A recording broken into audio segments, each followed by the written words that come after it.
As Setsuna lay on the ground, he looked at the world around him. Its destruction seemed inevitable, and wondered if humanity had already lost. Vidrak sneered, declaring that all their struggles were in vain. Yet Setsuna refused to accept it was over. With the last of his strength, he launched a simple punch at Vidrak, surprising himself when the attack actually affected the Death God, if only slightly. He was shocked to see that such a low-level close combat punch had worked on Death God, and not even the Death God could disintegrate it. But it was too late. Setsuna's body was failing him, and he knew he wouldn't be able to continue. Vidrak prepared to strike the final blow, taunting him that the playtime was over. Just then, the pendant Setsuna wore began to glow. It reminded him of the gift from his headmaster. His headmaster had once told him that it was the emblem of resurgence, housing the spirit of the tower within it. The pendant would give him a chance to undo a past regret, should he ever have one. Setsuna thought for a moment. He had never regretted anything in his life, so he wasn't sure he'd ever need it. His headmaster, reading his thoughts, had simply smiled and said, as expected of the academy's top graduate, "But remember, there may come a time when he will need this." Setsuna stopped, reminded by his thoughts that his only regret was not taking the path of close combat mage that day. The next time he swore he would surely defeat Vidrak. Suddenly, he found himself back in a familiar classroom, where he had been sleeping. He jolted awake, startled by Leo's hit. Leo told him it was his turn. Setsuna was surprised to see Leo, remembering that he had disappeared before the Death God had come. Looking around, Setsuna realized he was back at the Mage Academy.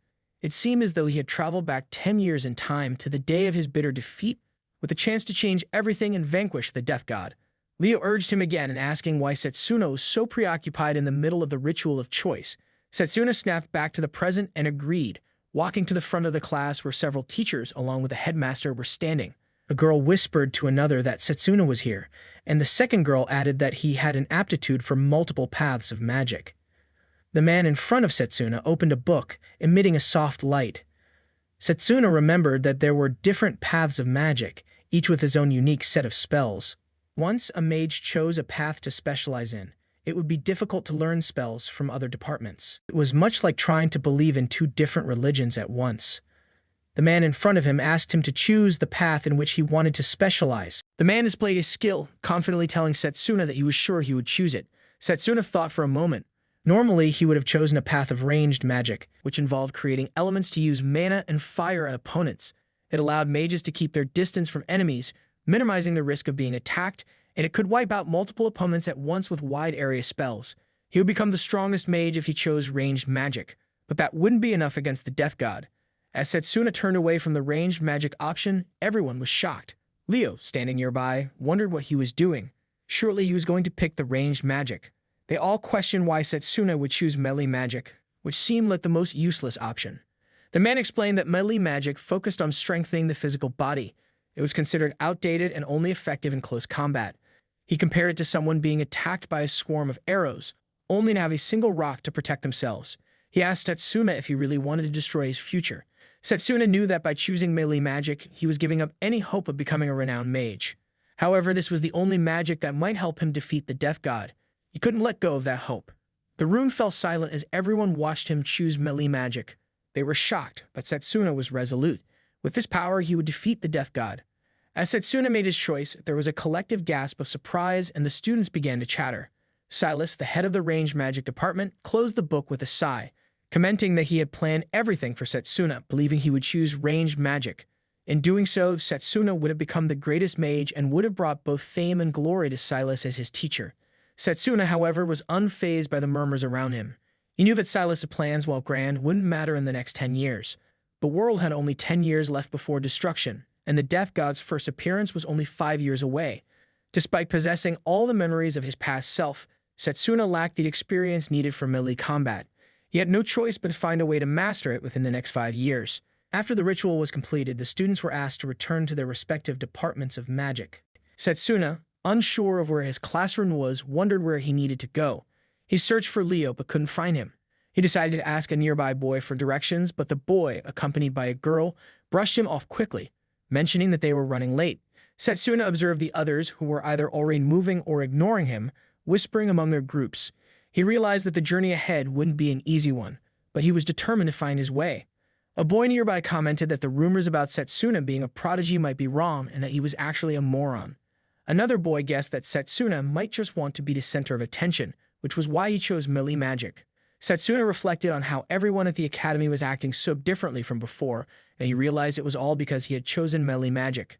He decided to check the map, remembering that there was a map of the academy in the central garden. As he walked toward it, he heard someone casting a fireball and quickly realized it was a battle. A girl was defending herself from the attack, dousing the fireball with ease. She then confronted a boy, demanding that he hand over the item her mother had given her. 3 boys were bullying her, with the largest one holding a brooch. He smugly claimed it was an artifact that contained mana. A second boy sneered, saying it was a waste to give it to a commoner like her, and that they would make better use of it. Setsuna quickly understood that the girl was from the melee magic department, and she was fighting against 3 students from the ranged magic department. The leader of the bullies raised his hand mockingly and told the girl that if she wanted the brooch back, she'd have to take it from them using her useless melee magic. He then attacked her again with multiple fireballs. The girl responded by activating her physical boost, a core ability of melee magic, which enhanced her physical abilities. While an enhanced body could help her evade attacks, it would be useless if the opponent was out of range. Undeterred, she then summoned the power saved up by her mother for years to get her the brooch. She asked them if they really expected her to just hand over such a precious item without a fight. She formed a mana blade, and Setsuna immediately recognized what it was. However, he doubted it would be enough to fight back against the 3 of them. The ranged magic department boy mocked her, claiming she was shaking in her boots and wondering if she could even reach him with that short blade. He attacked again with a fireball, forcing her to fall back. He taunted her, saying it was just as he had predicted, she wouldn't even be able to touch them. Then, with a cruel smirk, he released another fireball, asking if that wasn't the perfect analogy for her entire life. As the fireball was about to strike her, Setsuna rushed forward, lifting the girl out of harm's way. He asked if she knew where the melee magic classroom was and if she could show him the way. One of the boys realized it was Setsuna who had stepped in and guessed that he had chosen melee magic as well. The leader boy smirked, saying that it was good news. Now he could crush Setsuna at his leisure. Setsuna stood his ground, calmly stating that he knew melee magic was considered weak, but since he had chosen it for himself, he would find a way to use it. He added that the outcome of a battle wasn't solely dependent on the magic a mage used. The girl, worried for him, begged him to stop, reminding him that they were seniors and he might get hurt. But Boy attacked, launching multiple fireballs at him, declaring that it was already too late. Setsuna focused, using his physical boost to concentrate his mana into his legs. He shot forward, dodging the fireballs with incredible speed. He thought that this would be easy, but as he moved, he wondered what would happen if he tried something more. He noticed the boy was only using fireballs, which led him to believe that fire was the only element the boy could control. The boy shouted at him to shut up, angrily questioning how Setsuna was moving so fast. He swore he wouldn't be beaten by Setsuna. The boy, now furious, created an even larger fireball with both hands, preparing to attack with all his power. Setsuna, however, summoned a sword from his mana and slashed through the fireball, leaving the onlookers stunned. The girl, wide-eyed, asked if it was possible to cut through a spell like that. Setsuna explained that a battle between mages ultimately came down to the control of mana. He recalled how, even without a vast mana reserve, his precision in controlling his mana had made him one of the best. He felt the spell had more versatility than he had expected, and wondered what would happen if he combined speed with power. The boy gritted his teeth and declared that he would deliver an even more powerful blow. The fat boy warned him to stop, while the second boy cautioned that if the leader kept this up, an instructor might intervene. The boy ignored them, telling them not to stop him. He began chanting, and while he did, Setsuna rushed in, closing the gap in an instant. With a swift movement, he delivered a powerful mana fist to the boy, knocking him back. The boy stumbled back, and Setsuna clenched his fist, thinking how useful it would be in close combat. One of the boys wondered if melee magic wasn't the weakest magic, and the only difference was that Setsuna was wielding it. How had he become so strong? Setsuna then asked for the brooch back. The fat boy reluctantly handed it over, deciding it was best not to escalate the fight further. The 2 boys then directed the injured one away. Setsuna returned the brooch to the girl, telling her that it was precious to her. She squeezed his hand in gratitude and introduced herself as Layla Rosewell. She greeted him warmly and even extended her hand for a handshake. He introduced himself as they shook hands. She swung it energetically, commenting that she knew he was famous and had an affinity for all paths of magic. Then she asked why he chose melee magic. Setsuna thought for a moment, knowing she wouldn't believe him if he told her the truth. Instead, he asked if she could tell him where their classroom was. Layla wondered if the orientation for new students had already started. They both dashed off toward the location, and Setsuna felt something unfair about it. After all, it was the most remote part of the academy. As they ran, Layla asked if he could teach her the mana blade he used earlier. Setsuna explained that he simply applied his ability to control magic to the technique. He thought that it should be possible to create various combat methods by applying this control in different ways. Since magic disintegration didn't seem to affect that technique, once he honed his skills in melee magic, he should be able to face the Death God. He also had another goal: to prepare for the inevitable invasion of the Death God. His thoughts wandered back to the past, to a moment when he was having tea with the headmaster. The headmaster had removed his gloves to reveal 2 advanced schools of magic, which shocked Setsuna. He learned that the symbol on the headmaster's right hand represented summon magic, but there was also a mysterious symbol on his left hand that Setsuna had never seen before. As Setsuna was about to ask about it, the headmaster replied that he would explain in due time, and that he trusted Setsuna with the secret. But Setsuna never got to learn the truth. The headmaster was assassinated shortly after the Death God's arrival. The culprit was the Death God himself, who had feared the headmaster's abilities. Setsuna believed that if he could uncover the secret of the second path of magic, it might give him the power to change the fate of the world. Layla led him toward a building, saying they had reached their destination. Setsuna pondered how he could catch the headmaster's attention with his melee magic. The instructor was frustratingly critical, even though Setsuna hadn't been late. However, showing up with a girl seemed to have made things worse. As Layla was about to explain the situation, the instructor cut her off, declaring that the days of boasting about Setsuna's good grades were over. Stepping closer, the instructor sneered, reminding Setsuna that he was part of the melee magic division, an outcast in the academy. Annoyed, Setsuna brushed the instructor's hand aside, remarking that it was irritating to listen to him. He questioned why a melee magic instructor would belittle the very path of magic he was supposed to teach. Infuriated, the instructor grabbed Setsuna's collar, demanding to know how he dared to talk back. Setsuna remained unfazed, stating that melee magic held great potential. That was precisely why he had chosen it. The instructor scoffed, wondering how long Setsuna could maintain his arrogance. Turning away, he issued a challenge. If Setsuna truly believed in melee magic, he should prove it. Nearby, students were attempting to break a large stone with their magic. One boy stumbled backward after striking it, realizing it hadn't even left a scratch. The instructor shouted at the class, asking what they were doing. This was their first test to determine their skill level. He explained that inside each rock was a crystal the size of a fish, and their task was to extract it within the time limit. Failure would result in punishment. As the allotted time neared its end, none of the students had even made a dent. One of them complained that the rocks were far too hard, while a girl wondered how they were expected to succeed when they had only just begun learning. Another boy speculated that the instructor was taking out his frustration on them because he hadn't been promoted. The instructor then singled out Setsuna, leading him to the largest rock and challenging him to demonstrate what melee magic was truly capable of. He gave him only 10 minutes. Layla was shocked, pointing out that the rock was even bigger than the others and that 10 minutes wouldn't be nearly enough. The instructor merely smirked and showed the timer, noting that a full minute had already passed while they were talking. Setsuna stepped forward, placing his hand on the rock. The instructor scoffed, asking if he really believed he could do it. Mockingly, he offered extra time if Setsuna begged for forgiveness, but Setsuna simply stated that he will finish it in 10 seconds. The instructor was taken aback, and even Layla urged him not to be ridiculous. The instructor thought to himself, not only was the rock massive, but it was also incredibly dense.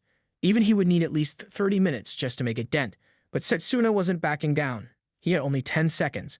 With a determined look, he summoned a melee weapon into his hand. If he wanted to catch the headmaster's eye, he needed to become the top student in melee magic. Without hesitation, he slashed at the stone, knowing he couldn't waste time on trivialities. After Setsuna struck the stone, nothing happened for a moment. The instructor, Zachary, shouted that he had known it. While Setsuna had potential, he was still just a student. Suddenly, the stone broke into pieces. Setsuna handed the purple stone to the instructor, remarking that he was right about the 10 seconds. The instructor was stunned, and Layla couldn't believe it either. She wondered how Setsuna had managed to extract the stone so effortlessly. The other students were equally amazed, some speculating that Setsuna might be stronger than their instructor. One boy even questioned if Setsuna was more powerful than Zachary himself. However, the instructor dismissed this idea, blaming Setsuna for using some kind of trick, claiming that 10 minutes wouldn't be enough to break such a dense rock. There was no way he had done it fairly. Setsuna responded coolly, saying that if it took Zachary 10 minutes to do it, then maybe he should also attend lessons with the other students. Zachary, visibly angry at the remark, was about to retort when another teacher, Lionel, appeared, grabbing Zachary by the collar. Lionel asked if he was bullying the students. Yawning, Lionel continued, saying that Zachary's antics had actually made him wake up. He clarified that Setsuna hadn't cheated. Instead, he had sensed the flow of mana within the rock and struck it at its weakest point. Lionel scolded Zachary, wondering how an instructor could be so ignorant of such basics. Lionel turned to the students, announcing that Zachary would now demonstrate the mana guard. Taking a battle stance, Lionel remarked that since Zachary was so confident in his training, he was sure the demonstration wouldn't kill him. Zachary, now visibly worried, protested, but Lionel shoved him back, sending him crashing into the building wall some distance away. Setsuna understood that Lionel had broken through Zachary's mana guard with ease, realizing just how formidable Lionel was. Lionel then clapped Setsuna on the back, praising him for his impressive skill. He said that for melee magic, that's more than enough, and Setsuna don't need to push himself too hard. Setsuna replied firmly that he don't intend to lose to any other department and he will aim to be the top student and surpass everyone. Lionel chuckled at Setsuna's determination. That's the spirit, he said, wondering if there was a particular spell Setsuna was interested in learning. If so, he would gladly teach it to him. Lionel then thought to himself, recalling a similar mindset in a previous student. He mused that Setsuna might one day represent the department, but for now, he was a rival who could not be underestimated. Introducing himself, Lionel declared he was the head instructor of the melee magic department and he welcomed them all, and today, they were selecting the representative for the upcoming intramural contest. Even though it's early. The intramural contest was a competition between the 8 magical departments, each battling for honor. Every department would select its representative, and these chosen individuals would face off in a tournament-style format. Setsuna remembered that before traveling back in time, he had won the contest for the ranged magic department, earning the headmaster's confidence. This was the reason he wanted to become the representative again. However, Setsuna soon noticed a fortified rock nearby. Lionel informed him that not only had he shown them the crystal, but there was another student who had extracted a similar one, using only his fist. Setsuna realized that both pieces of rock had come from this student, Drago Okard. Drago approached Setsuna, calling out to him and wondering why someone like him, a prodigy, had joined the melee magic department. Setsuna replied that there was a reason he needed to learn it.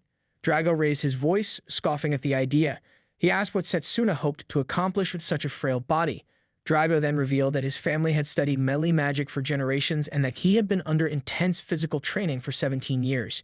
He suddenly unleashed his power, causing the ground to tremble as he punched the air with such force that everyone could feel the pressure. With a smug expression, he struck at Setsuna's face, challenging him to a duel. He declared that if Setsuna wanted to become the representative, he would have to prove his strength and determination. Setsuna reminded Drago that the intramural contest was a test of skill, and as the sole student of renown in the melee magic department, he was already a contender. Setsuna agreed to the duel. Before things could escalate further, Lionel stepped in, announcing that the duel would be scheduled 1 week from that day. Drago, not pleased, warned Setsuna not to back out, telling him that if he called himself a melee mage, he should fight honorably. As Drago left, one of the boys wondered who would win the duel, while the girl expressed her confidence in Drago's victory. Layla, however, asked Setsuna if he was sure he could defeat Drago. Setsuna shook his head, thinking that Drago's powerful body, honed through years of training, was far too much for him to handle right now. Still, he left with the belief that there was a way. Layla, puzzled, asked where he was going. Curious, she decided to follow him. They made their way into the forest, stopping in front of a giant tree. Layla still didn't understand what was going on. Setsuna touched the tree, revealing that this was his secret training spot. Whenever he trained here, his strength increased threefold. She mentioned that it was an incredible tree. Setsuna explained that it was the world tree, which had been rooted for millennia. The green light emitted by the tree enveloped Setsuna, accepting him as one of its own, and he too was bathed in the same light. Layla was curious about the light, and Setsuna explained that it was the blessing of the world tree, which had the effect of accelerated recovery for those accepted by it. He believed he had found this place before traveling back in time. With the world tree's blessing, he no longer needed to worry about running out of mana. He could enter different worlds and undergo training that pushed him to his physical limits. Layla was amazed, but she knew that Drago had been a melee mage since birth. She felt a strong desire to repay Setsuna for returning her brooch, so she decided to help him by spying on Drago. The scene shifted to the melee magic training room where a few students, including Drago, were training. Layla walked around observing. Drago was performing exercises with an immense amount of weight. After finishing, he asked Lionel if there were any fortified rocks left. Lionel asked if Drago planned to smash every single one of them. Drago responded that it wasn't about smashing, he was simply borrowing them. He placed a significant amount of weight on his back and began doing push-ups. Layla watched in awe, wondering if Drago was even human. She questioned whether he was truly this strong and wondered if a simple punch would be enough to challenge Setsuna. She researched whether Setsuna could hold his own against Drago. Meanwhile, Setsuna sat under a tree, reading a martial arts manual. Layla approached him, telling him that it wasn't the time to sit and read. Drago was doing push-ups with 5 fortified rocks on his back.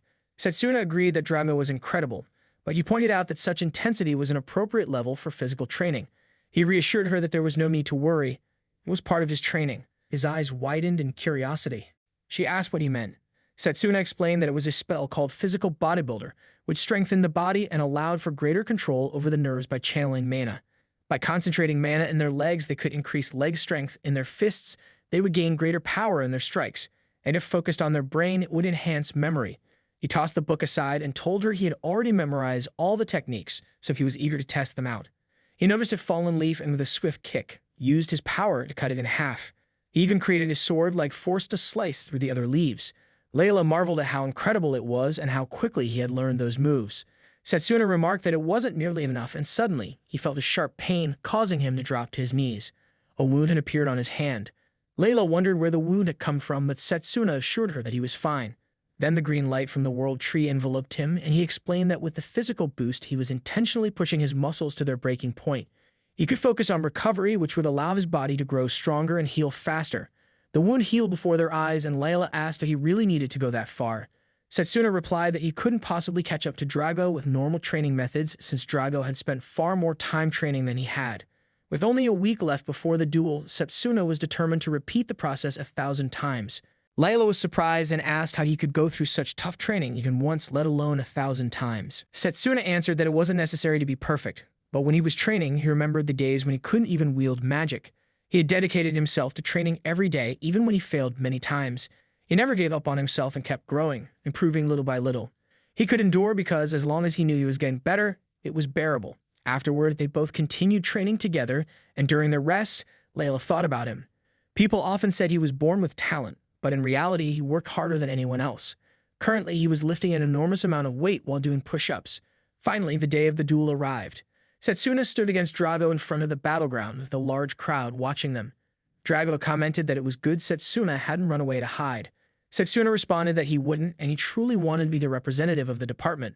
Lionel asked if they were both ready, and as they glared at each other, he signaled the duel to begin. Setsuna immediately rushed to attack Drago. Setsuna delivered a left hook to Drago, who blocked it by using his hands as a barrier. Despite the defense, Drago was pushed back from the impact. Setsuna realized that Drago had used the Mala guard to block the attack. Drago quickly retaliated with a punch so powerful that the pressure from it could be felt by the audience, leaving them unable to even see the attack coming. Layla was concerned about Setsuna. As the fog of battle began to clear, it was revealed that Setsuna had effortlessly avoided the punch. The students watching the duel were stunned and wondered if the two of them had really undergone the ritual of the choice only a week ago. Setsuna told Drago that had the punch landed cleanly, he definitely would have taken some damage. Drago, clearly frustrated, threw several more punches. Setsuna blocked and dodged them, which only angered Drago further. Drago growled, asking if defense was all Setsuna could do, taunting him for having such a weak body. Layla felt that the week of training hadn't been enough for Setsuna to defeat Drago. Lionel observed that it seemed like Setsuna was losing the duel from the start. Drago launched another kick towards Setsuna, but Setsuna blocked it once again. Lionel noted that Setsuna was likely using his mana control to parry Drago's attacks.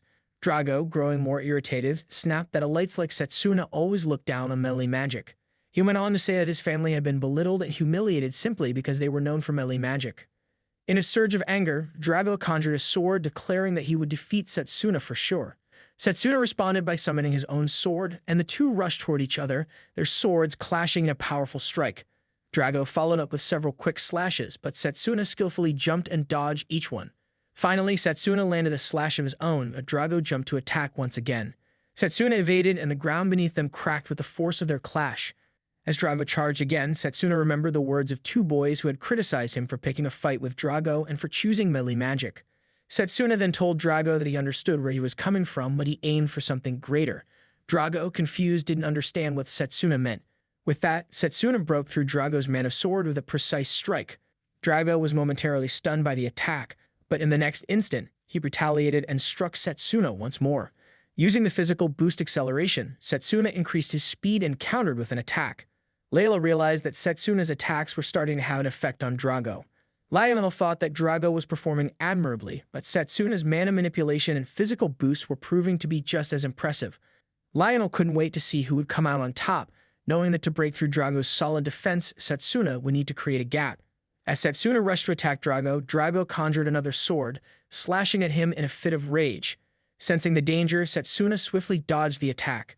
Drago's strike hit the ground with immense force, shattering it. Seeing this, Drago smirked and confidently declared that Setsuna wouldn't be able to escape on those legs of his. Fueled by fury, he clenched his fists tightly, making Layla wonder what he was planning next. Drago charged forward and punched at Setsuna, but as the punch hits, it turned out to be nothing more than an afterimage of him. The real Setsuna was already in the sky. From above, he explained that by concentrating mana on a specific spot, one could create an afterimage to mislead their opponent. Without wasting another moment, Setsuna moved at incredible speed. As Drago prepared for another attack, Setsuna declared to let's finish this. With that, he unleashed a powerful slash at Drago. The audience was in shock, and Lionel wondered if Setsuna had taken advantage of the movement during the attack. Both of them had been incredibly impressive. Lionel then announced that the match was over and declared Setsuna the winner, as Drago lay on the ground after the final slash. Layla was overjoyed to see this outcome. To everyone's surprise, Drago slowly got back up. The audience gasped, amazed that he could stand after such a devastating blow.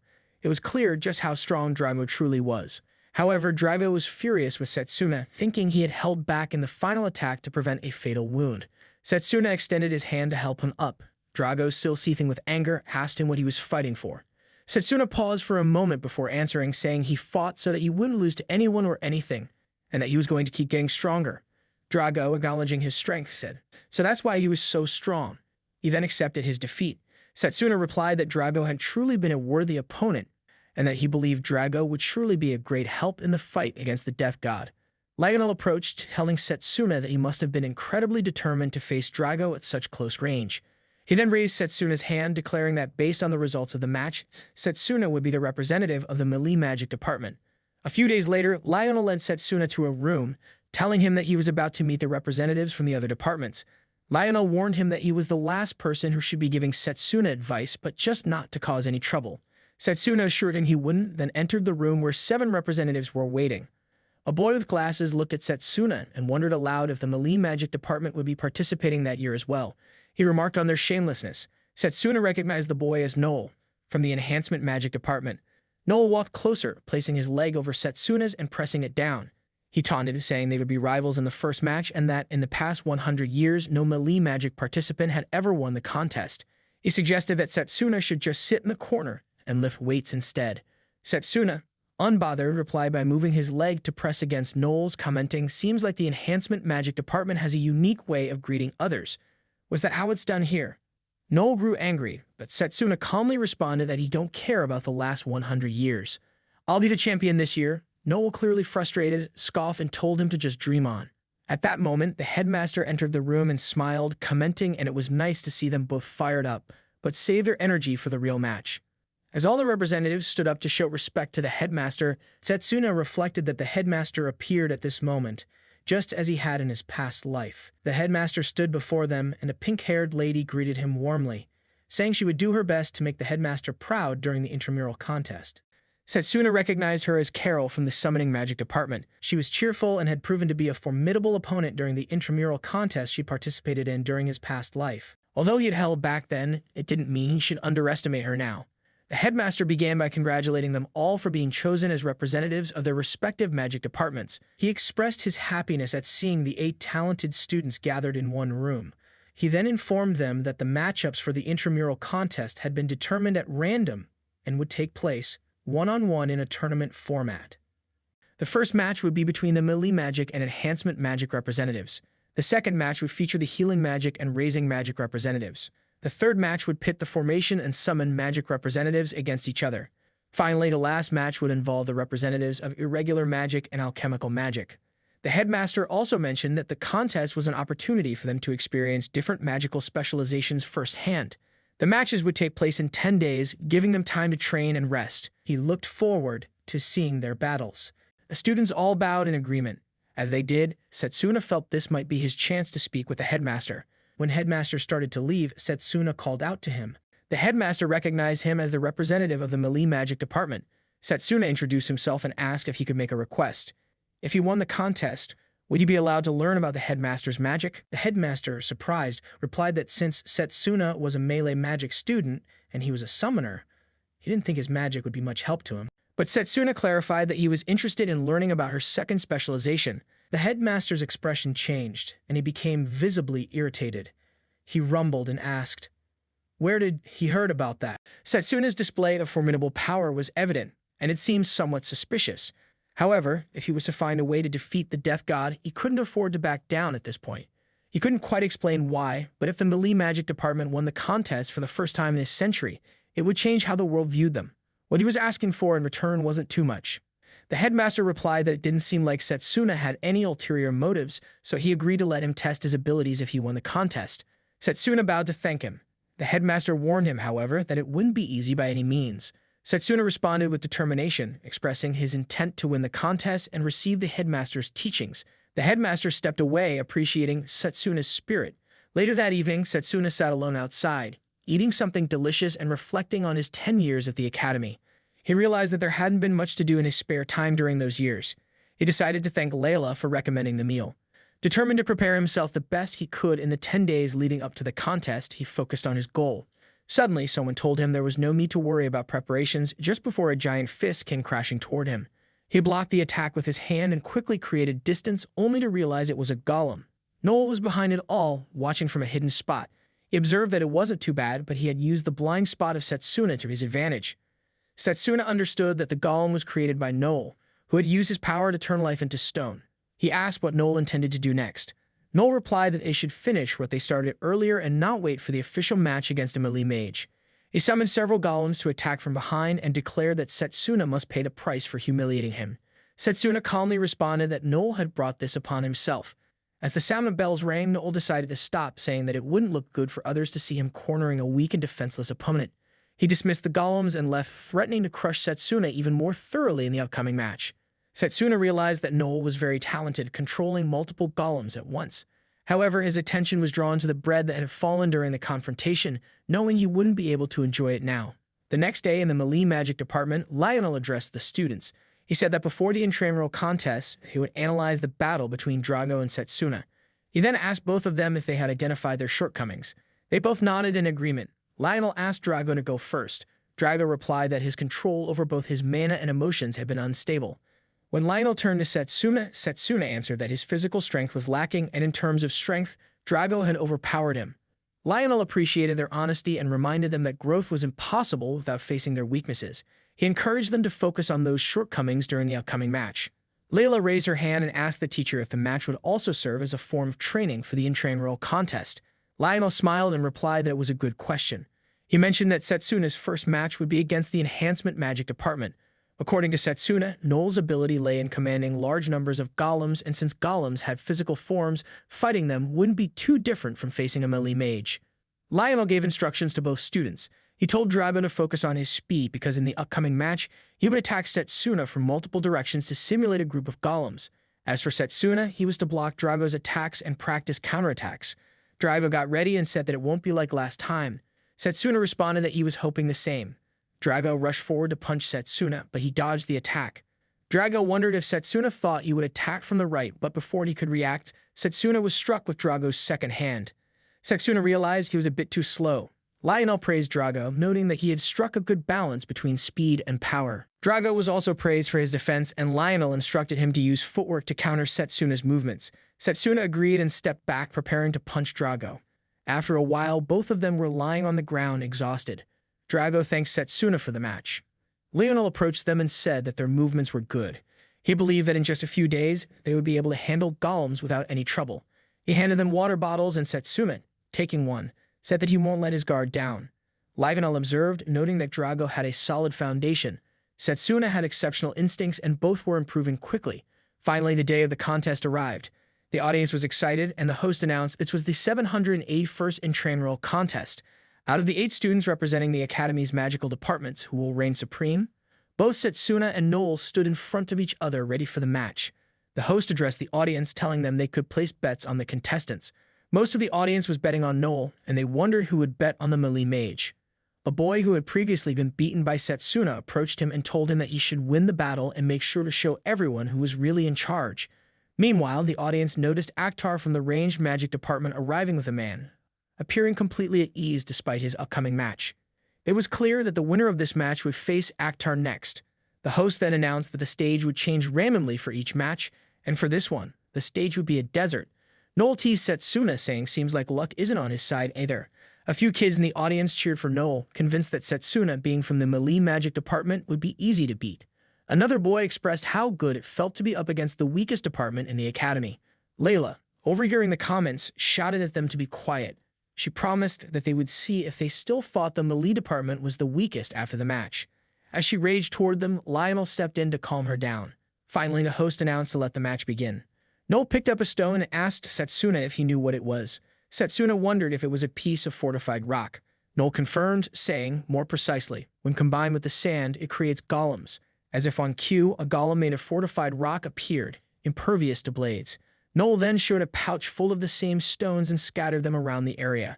As several golems emerged, Noel told Setsuna that let's see how long he can last. Leela, watching in shock, couldn't believe how many golems Noel had summoned.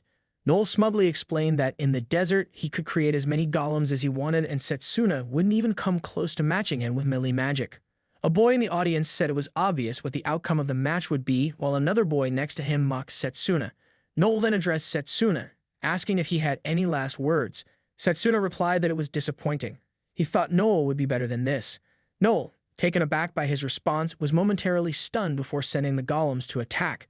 As the golems advanced, a cloud of dust filled the air, and Noel smugly said that it was the price he paid for daring to provoke him. The audience, unable to see through the dust, wondered what was happening. They couldn't make out anything on the ground due to the swirling sand. On the ground, Setsuna focused his mana and began cutting down the golems one by one. He mastered how to demolish those ages ago, he muttered. The audience was shocked, and even Noel seemed stunned by the display. Noel quickly created more golems and sent them charging at Setsuna.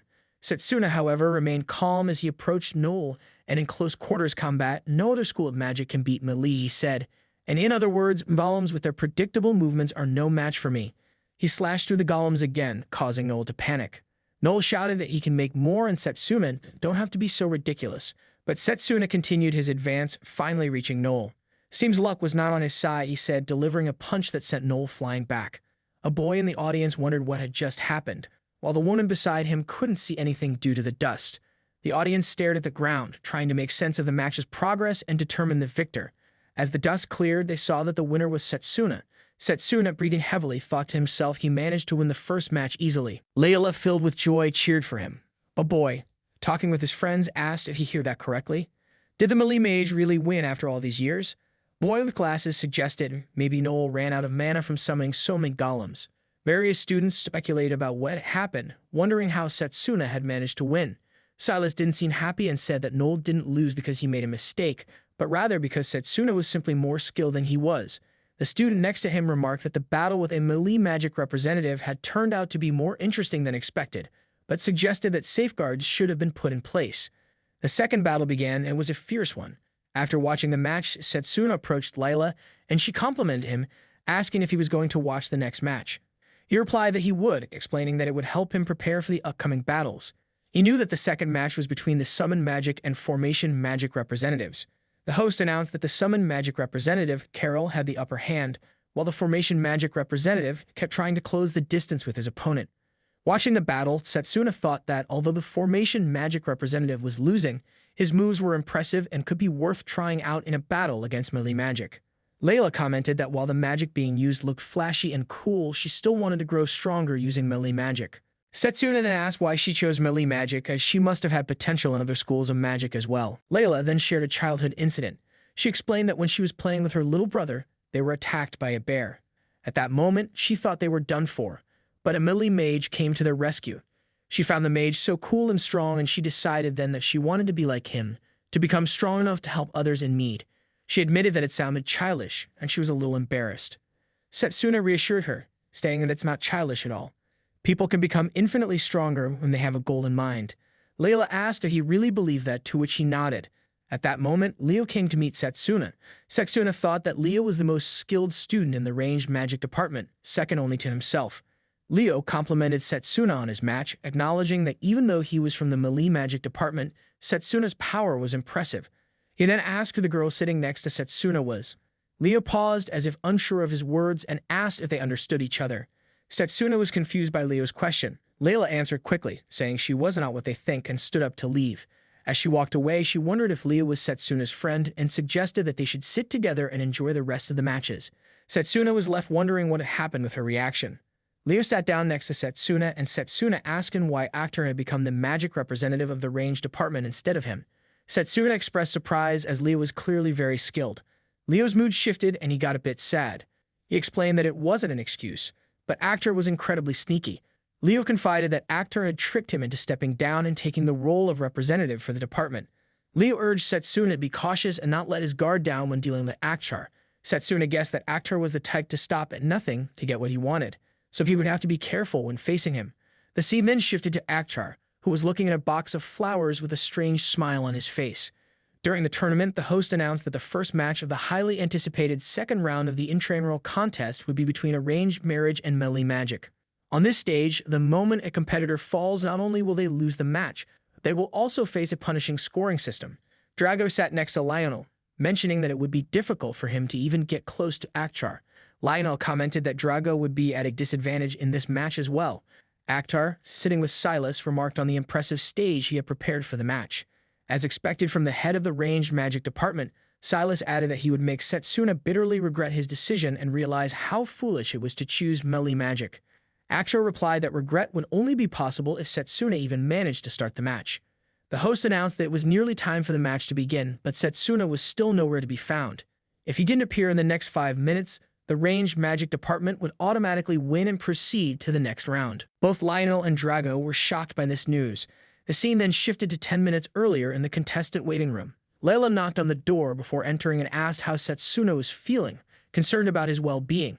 He replied that he was fine as usual, and then asked her to look at the vase in front of her. As she did, he explained that it was a magical artifact activated by touch. The moment she came into contact with it, it would absorb a large amount of her mana. Shocked, she wondered why such a dangerous object had been placed there. He told her that it was meant to incapacitate him before the match, marking the 7th attempt on his life. She asked if he was hurt by it, to which he reassured her not to worry as he had taken care of everything. He knew this was the work of Actar, who had been meticulous, leaving no trace that could point back to him. Suddenly, there was a knock at the door. 3 children entered, holding a bouquet and asking Layla to deliver it to Setsuna. Layla wondered what the children were doing there. A boy explained that they had been sent by a man to deliver it to him. When they looked around, they realized no one was there. Layla thought it would have been better if Setsuna had received the bouquet himself. The boy mentioned that the person who asked them to deliver it was quite insistent. As one of the children holding the bouquet began to feel dizzy and dropped it, Setsuna noticed marks on her neck that reminded him of something he had seen during the war. He immediately kicked the bouquet away. Leela, alarmed, asked what was wrong. Setsuna explained that the flowers were from a poisonous plant called Venium. The condition of the children didn't seem good, and Setsuna was filled with anger. He muttered to himself, enraged about how far some people would go to manipulate relationships. He knew that if the children weren't treated immediately, they wouldn't survive, but he also understood that only a healing mage could properly identify and treat the poison. Leela, equally concerned, said their lives were in danger. Setsuna quickly left, telling her to stay away from the children as well, since being too close could expose her to the poison. Layla assured him she would be fine, then took out a brooch, asking him to trust her. Setsuna realized that it was a magical artifact capable of holding mana. Layla explained that her mother had infused healing spells into the brooch for emergencies like this. She attempted to heal the children, and Setsuna noticed that the marks on their skin were slowly decreasing. Layla mentioned that her mother had given her the brooch for emergencies, though she never imagined it would be used in such a situation. Setsuna nodded in gratitude for her help, then used his powers to move the poisoned bouquet away, vowing to handle the rest. He knew that Venium emitted the most poison when its flowers bloomed and had to be dealt with before the situation worsened. However, if he tried to get rid of it in front of a large crowd, the poison would spread, endangering everyone around. The poison was also affecting him, so he threw the bouquet toward the world tree, hoping it would be destroyed there. With a surge of power, he struck it, cutting off the toxic plant and sending it into the sky, away from the arena. As he watched it burn, he felt the poison begin to dissipate and his strength returned. Meanwhile, in the arena, the crowd was gossiping about Setsuna's absence. Some even assumed that he had fled in fear. Host, checking the time, declared that Setsuna would be disqualified. Just as he was about to announce Actor as the winner, Setsuna appeared, interrupting him and declaring that the match was far from over. Actor gave him a strange smile as he saw Setsuna's arrival. Actor seemed pleased with the gift he had prepared to congratulate Setsuna on winning the first round, claiming it was exactly to his liking. Setsuna, however, pointed out that Actor was using underhanded tactics. Not only had he sent poison to him, but he had also involved innocent children in the plot. Actor feigned ignorance, claiming he had no idea what Setsuna was talking about. Enraged, Setsuna clenched his fists. Akhtar continued, stating that there was no need to get so upset over something so trivial. In fact, the children would be proud to know that they had played a part in Akhtar's victory. This only fueled Setsuna's anger further. The host then called for the match to begin. Akhtar immediately attacked using star-mubulated magic, but Setsuna deftly dodged it. Drago, watching from the sidelines, wondered if something had happened to Setsuna on the way to the arena, as his mana seemed to be in disarray. Setsuna realized that the World Tree had mostly purified his body of the powerful poison, but the residual poison was still preventing his body from working properly. A series of attacks came at him, but Setsuna jumped and dodged them all. Akhtar, clearly just getting started, mocked him, claiming that the representative of the melee magic department only knew to defend himself properly. Silas, watching from the sidelines, whispered to himself that it was good he had arranged everything in Akhtar's favor. Even if Setsuna tried his best, he wouldn't be able to win this match. Setsuna noticed that Layla hadn't arrived yet, and he wondered if the children were okay. Akhtar taunted him, saying he couldn't focus on the battle at hand, and suggested that Setsuna seemed to be tiring. A boy in the audience commented that running away seemed to be the only thing the melee magic representatives could do. Another boy beside him wondered what hope Setsuna had of beating ranged magic. Akhtar attacked again, boasting that he was ready to finish this. Setsuna, determined to block the attack with his mana guard, braced himself. But just as he tried to activate it, his mana guard broke down and he was severely injured. Akhtar laughed, mocking Setsuna's poor condition and calling it a pitiful sight. Setsuna, struggling to stand, asked Akhtar why he had stopped. He questioned when the ranged magic department had ever shown weakness. Why wasn't Akhtar pushing him to his limits and defeating him utterly?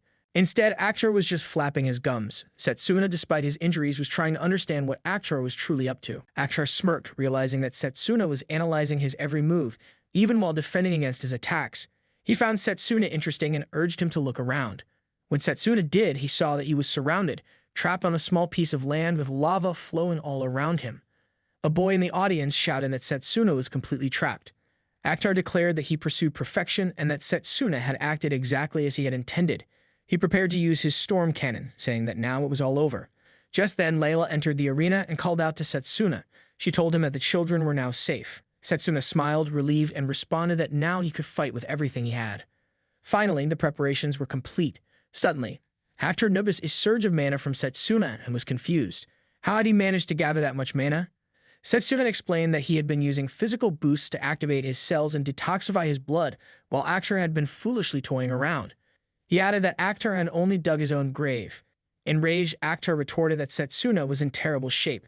Silas, observing from the sidelines, urged Akhtar to finish him off, insisting that Setsuna was just bluffing. Akhtar released his attack, but Setsuna knew he was almost out of mana. He was down to just one last strike. Summoning the last of his strength, he deflected Akhtar's attack with his sword. The sudden move shocked both Drago and Akhtar.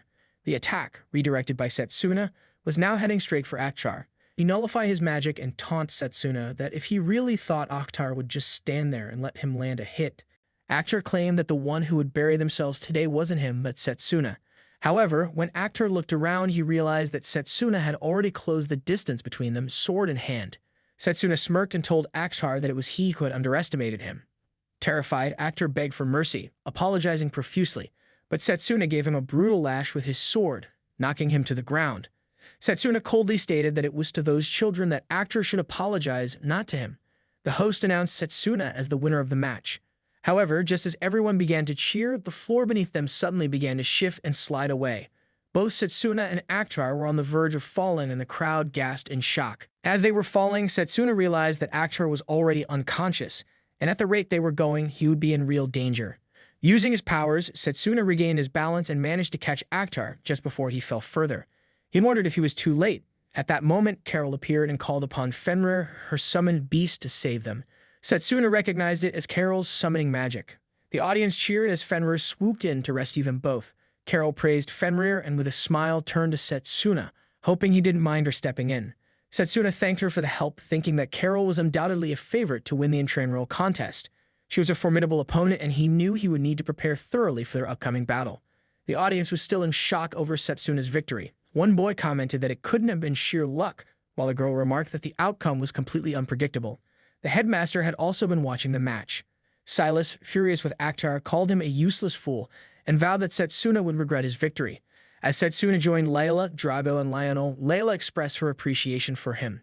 Drago, having heard about everything that had happened, also complimented Setsuna, Setsuna asked about the children, and Lila reassured him that they were resting in the infirmary and would make a full recovery soon. Setsuna was relieved to hear that the children were fine, as he had been deeply worried about them. Just then, he felt a strange sensation and turned around to check. Layla asked what was wrong, but he replied that it was nothing. He had only sensed a brief moment of intense bloodlust emanating from somewhere, and he wondered what was happening at the academy. Later that evening, Setsuna stood by some rocks in the forest, thinking that he had only 1 week left before the final match. He also recalled the eerie magic he had felt during the tournament and knew he needed to become even stronger. Just then, Lionel appeared, wondering why Setsuna had asked to meet him in such a secluded place. Setsuna replied that there was a spell he was very interested in learning from Lionel, Yagi Lionel's Comet Fist. Lionel chuckled, saying that was what people used to call him, and asked where Setsuna had heard about it. Setsuna clenched his fists, realizing that this was the legendary name he had heard during his time in the Maze Army before returning to the past. The Comet Fist was the name of a melee mage who had single-handedly defeated a fearsome dragon with a single blow. However, by the time he joined the army, the mage had already disappeared. It was only an educated guess, but Setsuna was now certain that the department head was, in fact, Lionel. With determination, Setsuna bowed toward him, ready to learn his magic. Lionel explained that the Comet Fist was an ancient technique. Setsuna replied that it didn't matter to him. Lionel was the strongest melee mage he had ever seen. Lionel wondered why Setsuna was so desperate to become stronger. As far as Lionel could tell, Setsuna was already more than capable. Setsuna responded that it wasn't enough. He refused to lose to anyone anymore, even if his opponent was invincible. Lionel laughed, calling Setsuna an interesting boy. He agreed to teach him, but also warned that it wasn't a technique any student should learn just yet. Lionel began to gather mana in his hand, and Setsuna could feel an incredible amount of energy being concentrated. Lionel explained that the technique he was about to demonstrate was called Comet Fist. He hadn't used it more than twice, as it consumed a tremendous amount of mana, but one punch was all he needed. He told Setsuna to watch carefully. With a single punch to the ground, Lionel unleashed so much pressure that the surrounding area was destroyed, sending debris flying in all directions. Setsuna was in awe, remarking that it was beyond anything he had imagined. Lionel explained that the technique required focusing a massive amount of mana into one point, making it difficult to use in one-on-one battles, such as in tournaments. He asked Setsuna if he still wanted to learn it. Setsuna eagerly replied that he was looking forward to it. Lionel agreed to start teaching him and told him to follow him. The scene then shifted to Carol, who was enjoying tea with a man who congratulated her on advancing to the final round. She thanked him, and he asked if she was confident she could defeat the representative from the melee magic department. Carol smiled, not taking him too seriously, and replied that no one knew what the outcome would be, but she was planning to do her best.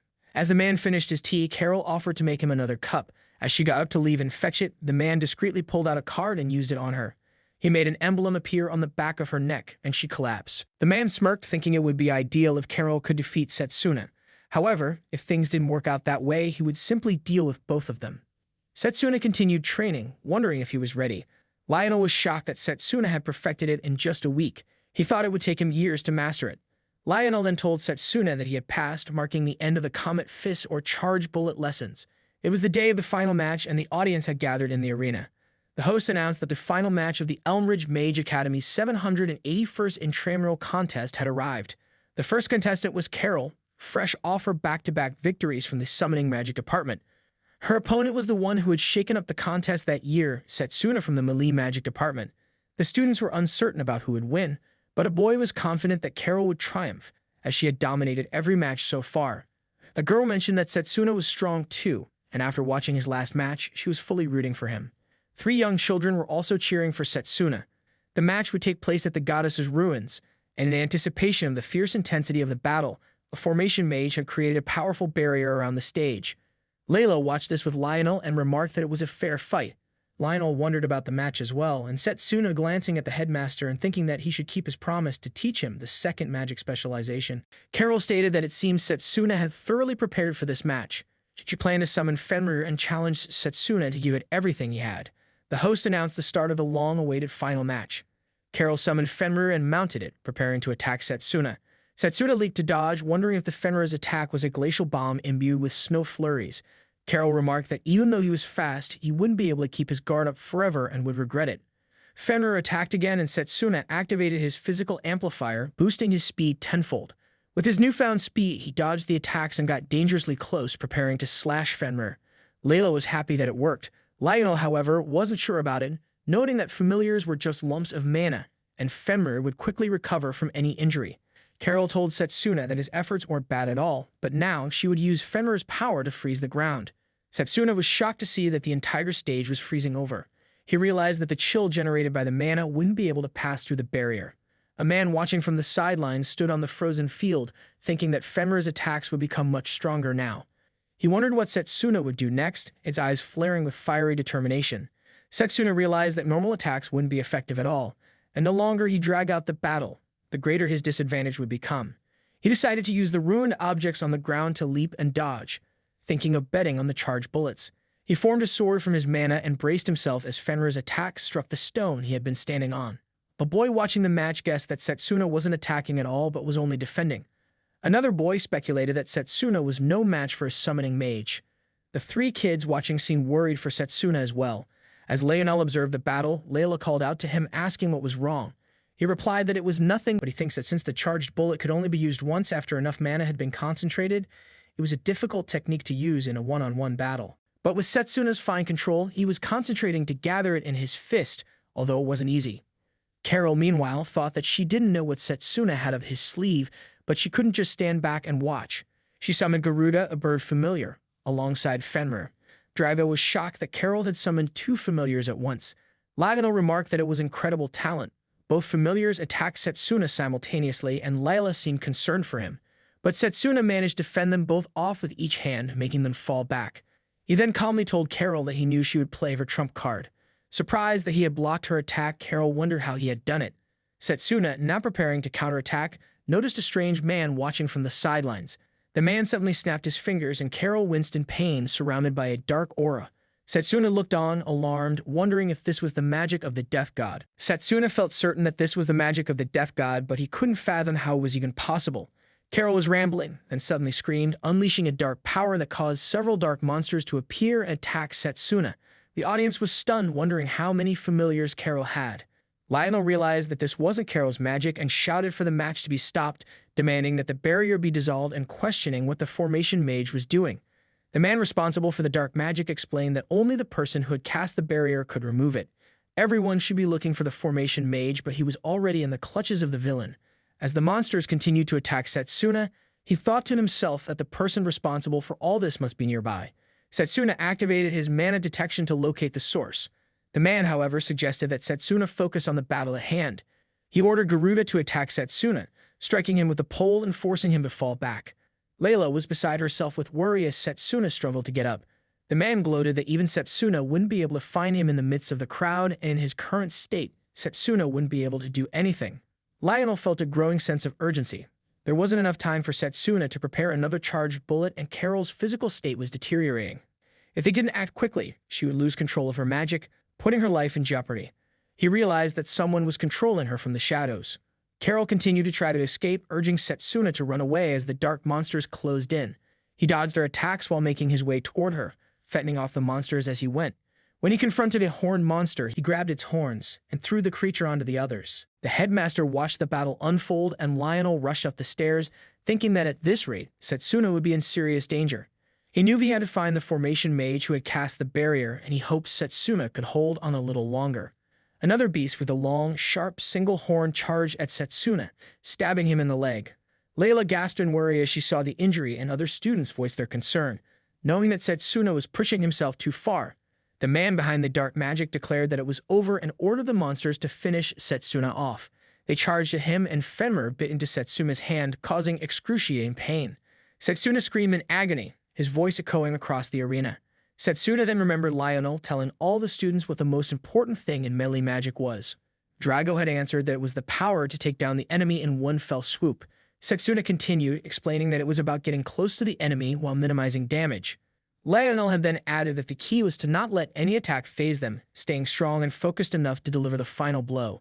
He instructed them that they would now begin training to defend themselves against damage. Setsuna snapped back to the present, realizing that the defense had been successful. The man observing the battle thought that Setsuna's arm had been destroyed and wondered if he had done it intentionally to concentrate his mana. Setsuna knew the familiars were in an extremely excited state, so any moment of weakness would cause them to pounce on him, seeing him as prey. He yelled that he would finish it with a single punch, and then unleash a charged bullet attack, defeating all of the familiars at once. After the battle, Carol was on the verge of collapsing, and Setsuna rushed to her side, confirming that she was fine before gently lowering her to the ground. The audience could hardly believe what they had just witnessed and wondered if Carol had truly collapsed. Finally, the host announced that Setsuna was the winner, marking the first time in 100 years that a melee magic department head had claimed victory. The students erupted in cheers, with one of them commenting on the last techniques Setsuna had used, which they hadn't seen before. Layla and Drago were overjoyed by Setsuna's win. The boy whom Setsuna had saved, the one who had lost to him, said he had expected this outcome and had bet on Setsuna. The boy next to him asked how much he had won. The man replied that he hadn't thought Setsuna would win for real, but he couldn't just stand back and watch. Before anything else, he needed to get rid of the formation mage. The man then noticed something unusual and wondered if someone was praising the formation mage. He used some sort of magic to mark the symbol on the back of the formation mage. Meanwhile, Lionel was heading toward the area as he sensed a strange magical presence. When he arrived, he found that the formation mage had been lying down. Lionel wondered if he had missed something important. At last, the barrier began to disappear and the headmaster descended to the arena, remarking that after summoning so many familiars, it was no surprise that Carol had collapsed. Setsuna was convinced someone had secretly been controlling her. The headmaster examined her and determined that it had been the work of a magical artifact. He assured everyone that they should leave the rest to him. As the headmaster worked to heal Carol, he turned to Setsuna and praised him for proving his strength. He promised that he would keep his word. Setsuna thanked him in return. The headmaster then left, telling Setsuna to meet him in his office the next day. Setsuna made his way to the infirmary, where a lady was healing his wounds. As she bandaged his injuries, she told him that they weren't fully healed yet, so he should take it easy for the time being. He thanked her and changed into fresh clothes. Just then, someone knocked on the door. When Setsuna invited them in, it was Lionel, accompanied by Drago, Layla, and the 3 young children. Layla immediately asked how Setsuna was doing. Setsuna assured her he was fine and demonstrated by moving his hand, showing he had fully recovered. Layla beamed with happiness and congratulated him again for his victory. Drago, smiling proudly, congratulated Setsuna as well, telling him he was the pride and joy of the melee magic department. The 3 kids, still excited, told Setsuna they had loved watching him fight earlier and that he was so cool. After the congratulatory exchange, the others began to leave, leaving only Lionel behind with Setsuna. Lionel informed him that the formation mage was fine now and had regained consciousness. Lionel continued, explaining that Carol wasn't doing too well either, but at least she was out of danger for now. Once she had fully recovered, they would be able to learn more about what had happened. However, more importantly, it was clear that someone had deliberately tried to harm Setsuna during the match. Lionel asked if Setsuna had any idea who might be responsible. The scene then shifted to nighttime. A shadowy figure approached a room attempting to open the door. However, he quickly realized that a barrier had been set up to prevent intruders from entering. Despite this, it was useless against him.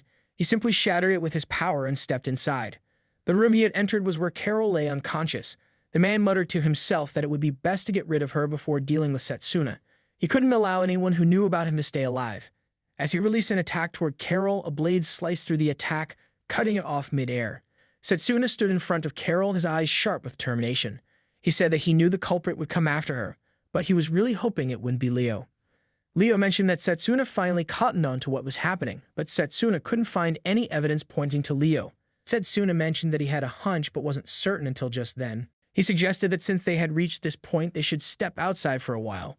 They both started walking outside, and Setsuna knew that he wasn't fully healed yet. If he fought in his current condition, it would be disastrous.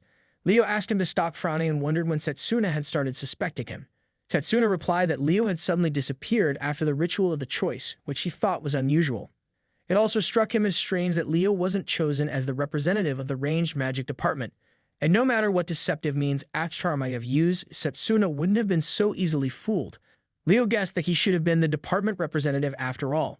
Setsuna continued, explaining that when he saw Leo that same night, his suspicions were confirmed. Just as Setsuna had felt during the final match of the Enrolls contest, he sensed the power of the Death God within Leo. Leo wondered about the Death God and then stepped closer with a different aura surrounding him. Red lines appeared across his face as he asked that what he know about the Death God. Setsuna understood the magic and noticed that Leo's presence had changed. He realized that Leo was likely the henchman of the Death God. If that was the case, Setsuna had to stop him, no matter what. Leo asked if they could end their farsome friendship right then and there. He said he wanted to have fun with Setsuna, though it would be a bad experience for Setsuna. With the mana sword in hand, Setsuna rushed to attack Leo, but Leo easily cut his sword in half. It felt like a repeat of something Setsuna had experienced in the past. Leo mentioned that he had earned the trust of the Death God and was granted the magic of disintegration. one of his many powers. No matter what magic Setsuna used, it wouldn't be able to touch him. Setsuna tried again, but once again, Leo easily countered his attack. He thought he couldn't just give up. Leo seemed to use disintegration magic only when Setsuna attacked, and then he would move so quickly that it caught Setsuna off guard. He was about to strike Leo from behind, but once again his attack was blocked. Leo smirked and said that it's no use as his sense of perception was sharper than Setsuna.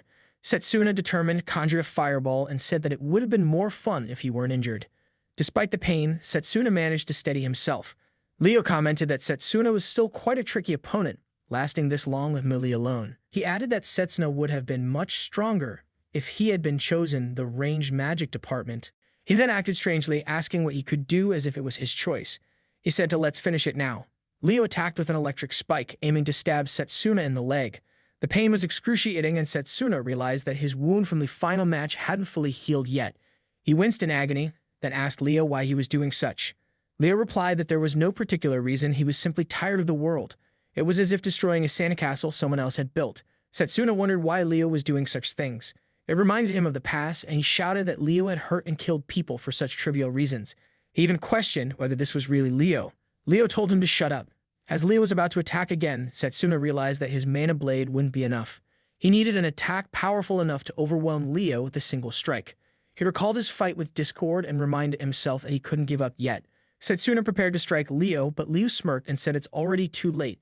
Leo released his own attack, and Setsuna felt the power of the Death God, moving with incredible speed.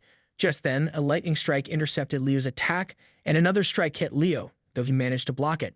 Setsuna looked up at the roof of the building and saw the headmaster standing there with his familiar dragon. The headmaster asked if he was too late, but Setsuna replied that he had arrived just in time. The headmaster wondered if everything that had happened in the intramural contest had been the work of Leo, and whether he had been keeping an eye on him ever since detecting the impure mana. Leo guessed that the headmaster was the head of the school for a reason. The headmaster had hoped that the culprit wouldn't be one of their own students. In a burst of frustration, the headmaster yelled at Leo to give up. His dragon let out a deafening roar and attacked with the blaze skill. Setsuna could sense the incredible power behind the attack, but Leo remained unharmed. He remarked that it was the white dragon, the most powerful beast one could summon. Had it not been for the power granted to Leo by the demon god, he would have been in real danger. The headmaster understood that Leo was using magic disintegration. He acknowledged that such magic really existed. Setsuna asked if the headmaster knew about magic disintegration. The headmaster explained that according to records passed down through the generations of the Silverlock family, when a mysterious dark force awakened, the world would be plunged into catastrophe. Magic disintegration was a part of that evil power. Leo taunted them, claiming that no magic could touch him, not even the headmasters. He then combined 3 attributes to launch an attack. Setsuna realized that it was a triple attribute combo magic. Leo lifted into the air, gathering power, and unleashed it in a devastating spread of energy. The headmaster's eyes widened, and he quickly instructed Setsuna to take 2 steps to the right. Setsuna followed the command and narrowly dodged Leo's attack. The headmaster, too, was dodging the blasts, which made Leo wonder what kind of magic the headmaster was using. The headmaster asked Leo if he was truly shocked, adding that he was the only one who knew how to neutralize such magic. Leo sneered, finding it amusing, and promised to attack with even greater power, challenging the headmaster to dodge it as well. Setsuna realized that this new power was likely the Death God's power. Leo threatened that he would wipe them all out. The headmaster sensed that it wasn't just ordinary power. At the rate Leo was attacking, everyone would soon be caught in the crossfire of his magic. He called out to Setsuna, and Setsuna agreed with the headmaster's plan. The headmaster summoned the holy butterfly to spread its wings, and together they soared into the sky with the dragon. Leo watched a smirk on his face, observing the headmaster's desperate efforts to protect everyone. He pointed toward the white dragon and taunted, "Bring it on." Both sides unleashed their attacks. Leo's attack was so powerful that it collided with the dragon, creating a massive explosion. Leo asked if the headmaster was ready to admit his defeat. The headmaster replied that perhaps it was time for an old man like him to step aside. From the smoke, Setsuna rushed to attack Leo. Leo scoffed, saying it was too bad that Setsuna had been hiding behind the dragon and preparing for his attack. He taunted that all of Setsuna's efforts would be in vain as he created a barrier around himself. Setsuna responded, vowing to make Leo regret the arrogance he had shown them. He reflected that choosing melee magic hadn't been a mistake, and he would prove that with just 1 strike. Leo warned him not to underestimate the power of the demon god, but as Setsuna struck, he broke through Leo's barrier, landing a solid hit. Setsuna poured all of his energy into his speed, breaking through Leo's barrier and causing a massive explosion. The headmaster noted that even with magic disintegration, there was a limit to how quickly it could counter magic. He appreciated Setsuna's determination. Leo was falling, badly injured. Setsuna realized that by using melee magic, he had outpaced the rate of magic disintegration and defeated Leo. Now he truly understood that his choice had been the right one. He turned to the headmaster and said that he thought they were out of the woods for now. The headmaster praised him and suggested they tend to his wounds. But just as they spoke, Leo got back up. Setsuna was shocked to see that his attack had not been effective. Leo, though injured, stood tall and prepared to strike back. Leo used his power measuring the moment and then launched an attack at Setsuna. Setsuna tried to block it with his sword, but the weapon shattered and Leo's attack struck him, sending him crashing into a wall. Setsuna struggled as well, wounded, and fell to the ground. Setsuna, weakened and losing consciousness, heard Leo's voice that he can't believe he was still standing. He was such a powerful opponent. Setsuna wondered if Leo had somehow combined ranged magic with magic disintegration, but that couldn't be possible. In his fading thoughts, Setsuna remembered a past moment when he was training to shoot targets. That had been a piece of cake for Leo. He told Leo that he had always been so skilled, and if he hadn't kept up with his practice, Leo would have surpassed him in no time. Leo, amused, replied that it surely feels great to receive a compliment from a prodigy like him. During the war, Leo wondered aloud if he should fire another shot, and this time it would be at Setsuna. He asked Setsuna to look behind him. When Setsuna turned, he saw that everyone else had been injured and were being killed by monsters. Leo criticized Setsuna, saying he didn't deserve to be a hero, that he was a failure because he couldn't save them all. He had abandoned them. With those harsh words echoing in his mind, Setsuna awoke in a bed, heavily injured. Layla was sitting next to him, relieved. She told him how glad she was that he had finally woken up. As he wondered where he was, she explained that he had been brought to the infirmary and that she had been so worried since he had been unconscious for 3 days. Setsuna regretted his helplessness, thinking he hadn't been able to do anything in such a crucial moment. He had been powerless against the demon god's power, just like in his past life. He then asked about the headmaster's condition. Layla replied that the headmaster should be in his office and that she had heard there was a meeting for all the department heads. As Setsuna was getting out of bed, Layla asked where he was going. He dressed quickly, replying that he was going to see the headmaster as he had something to ask. Layla mentioned that he wasn't fully healed yet. He placed a hand on her shoulder and apologized for making her worry, but he needed to see the headmaster immediately. He turned and left the infirmary. The headmaster had just finished a meeting with the other department heads and thanked them all for their assistance. As they were leaving, someone remarked that they would all be quite busy for a while. Silas commented that everything had been made worse by that one kid. Setsuna arrived and opened the door, calling out to the headmaster. The headmaster smiled and said he was glad to see Setsuna back with them. Silas, however, didn't seem too happy to see him. Lionel patted Setsuna on the shoulder, telling him that he had been through a lot. Everyone had been worried about him, but he could catch them up on what happened later. Once they left, Setsuna stood in front of the headmaster, regretting that everything had happened because of him. He raised his hand towards the headmaster, asking what had happened after he lost consciousness. He winced in pain as he did, and the headmaster reminded him not to be too hard on himself. His injuries were still healing. The headmaster continued, explaining that after Setsuna had fainted, Leo had said that, as much as he would like to finish the fight, he had already used up too much mana. He decided to leave it for now, thinking it would be fun to face them again in the future. Leo had then created a passage and vanished, leaving behind a farewell message for the headmaster, saying they would meet again if the opportunity arose. The headmaster thought to himself that although it had been a golden opportunity, what lay beyond the passage was far too dangerous to confront at the moment. They would need to fight with everything they had when the time came. Setsuna sat down, still lost in thought, and mentioned the mysterious entity and the boundary between dimensions, which Headmaster saw as well. Headmaster asked Setsuna if he had any idea of who it might be, and added that he had another question for him. How much did Setsuna actually know? The headmaster added that since Setsuna even knew about the headmaster's secret magic, could he now explain what happened so he could trust him fully? Setsuna hesitated, wondering if it was time to tell the truth. Could he convince the headmaster that he was from the future? The headmaster asked if there was a reason Setsuna couldn't tell him. Just then, Setsuna had an idea and asked the headmaster to take a look at the Amulet of Resurgence. The headmaster, surprised, examined it closely and said it was the blessing of the spirit of time, which had disappeared. If it had already been used in a different time, the possibility of time travel seemed likely. Setsuna explained that the headmaster had figured it out, that Setsuna had traveled from 10 years in the future using the amulet after having lost everything. He then told the headmaster everything. The death god would destroy the world, and he, along with his followers, would kill the headmaster. The headmaster acknowledged that it was hard to believe, but the amulet's presence made it undeniable. Even though the spirit's power had made it possible for Setsuna to travel through time, The events of the future must have been incredibly shocking for Setsuna to endure, causing him to travel back an entire decade.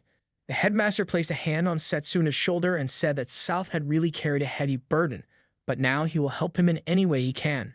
Setsuna felt a surge of relief and hope. With the headmaster by his side, he felt that he might actually have a fighting chance, and perhaps the world wouldn't fall into ruin after all. The headmaster then said that he would teach Setsuna a second type of magic to use against the death god. He explained that this power wasn't part of the original branches of magic, but rather elemental magic. The headmaster suggested that it would be best for them to relocate for a while to train. Together, they made their way to the World Tree. The headmaster commented that it had been a long time since he had been there.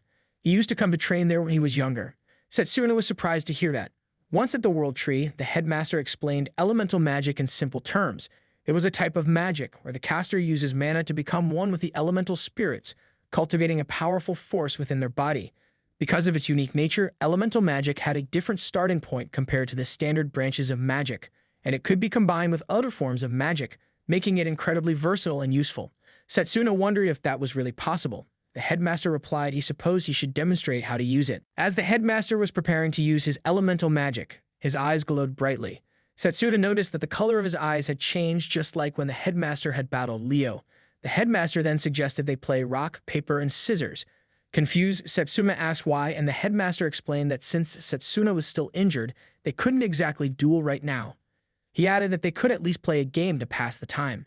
They began playing, and the headmaster won every round, telling Setsuna to try again. They played multiple times, and every time Setsuna lost. Finally, the headmaster explained that the power of elemental magic, Spirit of Time, granted Setsuna foresight, allowing him to see several seconds into the future.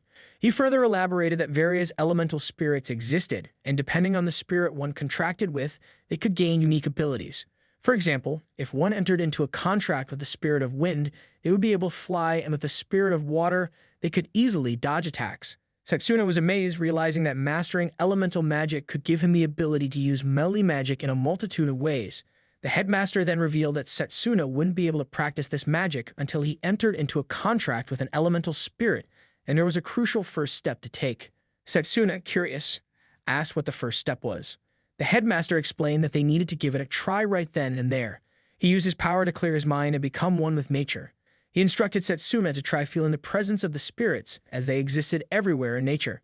Setsuna concentrated, thinking about becoming one with nature. He focused on the spirits, hoping they would grant him the power to fight the death god. But nothing happened. He felt nothing. Frustrated, he thought that he couldn't feel a single spirit. The headmaster, noticing his frustration, explained that it seems Setsuna's temperament was working against him.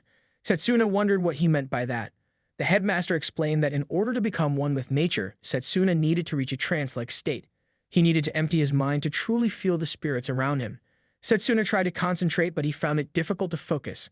His mind wandered, thinking of how he was struggling to focus, and all he really wanted was to become stronger. Noticing his distress, a headmaster placed a hand on his shoulder and reassured him, telling him not to rush. He explained that it had taken him 3 whole years to truly feel the nature and connect with the spirits. Setsuna, realizing that the god would make his appearance in 5 years, said they didn't have that much time. The headmaster, still patient, asked what Setsuna meant. Setsuna replied that there was no time to lose. The apostles of the death god could appear at any time, and there was no telling when. The headmaster was surprised by the mention of apostles, so Setsuna explained that, like the death god, they came from a different world and possessed special powers that were different from magic. He added that Leo was undoubtedly one of them. Setsuna recalled that before traveling back in time, he had only managed to fight one apostle. That opponent had been extremely powerful, and even with everything he had, Setsuna had barely managed to defeat them using ranged magic. The headmaster nodded and mentioned that, according to the records of the Silverlock family, there were supposed to be 12 apostles in total. Setsuna acknowledged this, realizing that there were surely others like Leo who wished to bring ruin and destruction to their world. Understanding Setsuna's concern, the headmaster reassured him that there was no need to be so impatient. Fear and anxiety could sometimes invite disaster, and rushing things recklessly could be dangerous. Instead, he proposed a solution: join training in the dungeon. He believed it would be an excellent opportunity for Setsuna to gain valuable insights and strengthen himself. Setsuna was curious about this joint training and asked for more details. The headmaster told him that Lionel would explain everything in detail. The training would be a chance for Setsuna to push beyond his limits, grow stronger, and improve further. However, he also warned that it wouldn't be easy and advised Setsuna to get enough rest before it began. Leo was released into a dimly lit place that resembled a castle. He apologized for being late and took a step forward. Zagan, the 10th apostle, remarked that Leo had some nerve to make them like it and wondered if Leo was still stuck in his old ways. Puka, the 9th apostle, walked upside down on the ceiling and mentioned that he had heard Leo had messed with the wrong student. He wondered how Leo had managed to get into so much trouble, especially after Bagachi had run away after Leo bested him. Puka asked how Leo planned to clean up his mess. Leo, the 12th apostle, apologized, explaining that he had been having such a great time catching up with an old friend that he had gotten a bit carried away. Zagan, being angered, told him to wipe the grin off his face, as it grated on his nerves. As Zagan and Leo made eye contact, Zagan prepared to attack. However, someone from a distance intervened, telling them that such behavior was foolish, especially for apostles. The man reminded them that they should refrain from any actions that could hinder their god's ambitions, and they surely knew better than that. The man was Satanaksha, the 2nd apostle. He applied pressure to both of them with his power and asked if they had anything further to say. Zagan stopped and, pointing at Leo, asked if Satanaksha planned to deal with the boy who hadn't even managed to finish what he started. He suggested that if it was necessary, he would go and kill the boy himself. Puka, amused, said that if they wanted an assassination, they should leave it to him. He claimed that if he did it, it would be quite a spectacle. Satanaksha responded that it wouldn't be necessary as he had already dealt with it. He added that the person he had asked to handle the situation would take care of it in the end. A few days after the intermediate contest, the scene shifted to a classroom where Setsuna sat with other students at their desks. Layla approached him and asked if he was sure he was fine to attend class. He nodded, explaining that he only had to sit and listen, which wasn't too taxing. Layla pointed out that it had only been a few days since the final match ended, and yet he had gotten himself injured again. She wondered if something was troubling him lately. Setsuna reminded of his conversation with the headmaster, who had said that announcing the existence of the death god and his apostles would be premature at this point. The headmaster had decided to trust a few instructors with this information and would assign them the task of guarding the academy and finding Leo. He also suggested that Setsuna's elemental magic training should be put on hold for the time being. He stopped, pausing to apologize to Layla for asking her to make a herbal remedy for him, but assured her he was fine. He thought to himself that he needed to recover quickly so that he could restart his training. Clenching his fists, he resolved to get better as soon as possible. Layla sat next to him. Lionel approached the board and announced that it seemed everyone was present now. He then spoke about the upcoming interdepartmental joint training. The students wondered what it was about, and Lionel explained that the training would be a collaboration between departments. If the intramural contest had been an opportunity to observe and learn different combat techniques, this training would focus on forming teams with students from various departments to discover and further improve their own abilities. Setsuna thought that with students from other departments involved, the goal was to foster collaboration between them. Lionel then directed the students to the projector, where an image of a one-star underground dungeon appeared. He explained that this dungeon was a replica of the kind they might encounter in real life. Given the risks involved, participants would be selected on a voluntary basis. The training would begin in a week, so they were advised to conserve their strength until then. Setsuna thought about the joint training the headmaster had spoken of, realizing he needed to recover and be in peak condition by then. Later that evening, after class had ended, Setsuna and Layla walked together. She asked him if he wanted to go to dinner, reminding him that he needed to eat a lot to regain his strength for the upcoming training. He wondered what they should have. Other students recognized him as the winner of the intramural contest and as an extremely powerful melee mage. One girl, blushing, told another that she had a huge crush on him ever since the final match. Layla told Setsuna that everyone seemed interested in him now, especially when it wasn't too long ago that they had called him a loser. She agreed with her words, stepping in front of him. 3 boys, one with yellow hair and the other 2 with red hair, walked up to Setsuna. The yellow-haired boys pointed at Setsuna, acknowledging his achievement as the winner of the year's contest. Setsuna asked who the boy was. The red-haired boy introduced the yellow-haired one as Carl, the head of a noble salon. They had heard that Setsuna would be joining the mage army immediately after graduation. Carl invited Setsuna to his salon and told him to consider it a great honor. Setsuna wondered what the salon was. Carl revealed that it was a social club for mages of noble lineage and certainly not a place for someone like him, a melee mage. However, he would grant Setsuna special permission to join them. Carl believed that having the winner of the intramural contest as a member would surely raise the profile of the salon. The girls at a distance grew excited upon hearing that Setsuna was being recruited into the noble salon. Carl, with a smug expression, told Setsuna that an elite mage like him should be careful about who he associates with. He pointed toward Layla and remarked that if Setsuna spent time with plebs like her, it could hurt his status. Setsuna, however, rejected Carl's offer, leaving the 3 boys shocked. He turned to leave, wondering if one's background was truly so important. He then asked Layla, "Let's go." Carl was enraged by this, and one of the boys remarked that it wasn't something Carl should say to the contest winner. Carl, seething, took out a chain and with fury in his eyes demanded to know how Setsuna dared to insult the nobles. He was about to attack with a blade forged into the chain and rushed towards Setsuna. Setsuna calmly turned his head and saw Layla stepping forward. She stopped Carl, saying that dueling without permission was against the Academy's rules. She then clearly stated that if anyone was being rude here, it was Carl. Carl's attack was halted and he seethed in anger, questioning how a commoner like Layla had the nerve to stop him. The other two boys looked to Carl, concerned if he was all right. Carl reluctantly withdrew his hand from Layla, and the three of them left, with Carl vowing to tell his father about the incident. Layla smiled at Setsuna, and he thought to himself that she was growing as well. Just then, someone else called out to him. He wondered who it could be now. It turned out to be Carol, who waved her hand toward him. He mentioned that he was glad to see her getting better. Carol smiled and replied that it's all thanks to him, that's why she wanted to thank him properly. So she asked him to come to her room for a bit, and she even gets blushed a bit. Layla wondered what was going on. The scene shifted to Carol's room, where Carol welcomed Setsuna, Drago, and Layla, telling them that she was cooking a meal to thank them for saving her life, and that it would take a little while to finish.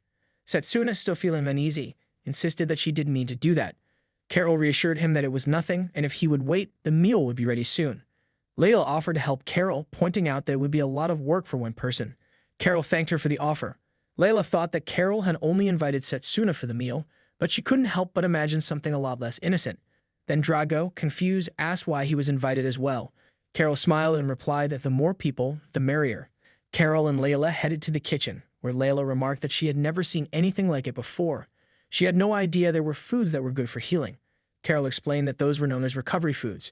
Setsuna, looking around the room, thought to himself about what the headmaster had said. Carol had virtually no memories related to Leo, and it could be temporary amnesia due to the shock. But Leo might have been able to enter her memories. While they were thankful that she was okay, Setsuna couldn't shake the feeling that someone might come after her again. Drago asked what Setsuna was thinking so intently about. He noticed that Setsuna sometimes took himself too seriously and suggested he try to relax a bit. Setsuna thought about it, but just then, a loud noise came from the kitchen, sounding almost like an explosion. He anxiously wondered if Carol and Layla were training inside. Drago was surprised as well. Carol then called Drago into the kitchen to help. When he entered, she handed him a tight apron, making him wonder if he really had to wear it. She apologized, explaining that the only apron she had was one meant for maids. They continued making the meal together, and soon it was ready to be served. As Setsuna was about to sit to eat, when Leela mentioned that they had gotten a little carried away and made too much food. Setsuna smiled, saying it all looked great, and since they had worked so hard to cook it for him, he would finish it all. He took a bite, thinking that if he boosted his physical strength by eating well, he could eat as much as he wanted without getting sick. As he kept eating, Layla came over and asked if he wasn't forcing himself to eat. He smiled and reassured her, saying it was all good. He then asked who had made the egg soup, as it had such an amazing umami flavor. Drago, grinning, responded that it seemed like Setsuna enjoyed the food he made, and there was still plenty left, so he should just eat up. Setsuna did ask for another bowl. Carol was shocked that her cooking had lost to Drago's cooking. They all continued enjoying the meal, and Setsuna thought it was nice to spend time like this with everyone. It reminded him of the days before he traveled back in time, when he and his friends spent every day together, peacefully and happily. Vidrak had been the one to take that peace away from them, but Setsuna vowed that it wouldn't happen again. He wouldn't lose to Vidrak or anyone else again. The scene shifted to 2 weeks later, on the day of the dungeon joint training. A large number of students were gathered in front of the dungeon gate, chatting excitedly. Drago and Setsuna were among them, and Drago remarked that Setsuna seemed healthier that day. Setsuna replied that he felt great and was a lot better, all thanks to the recovery food Drago had made. He truly appreciated it.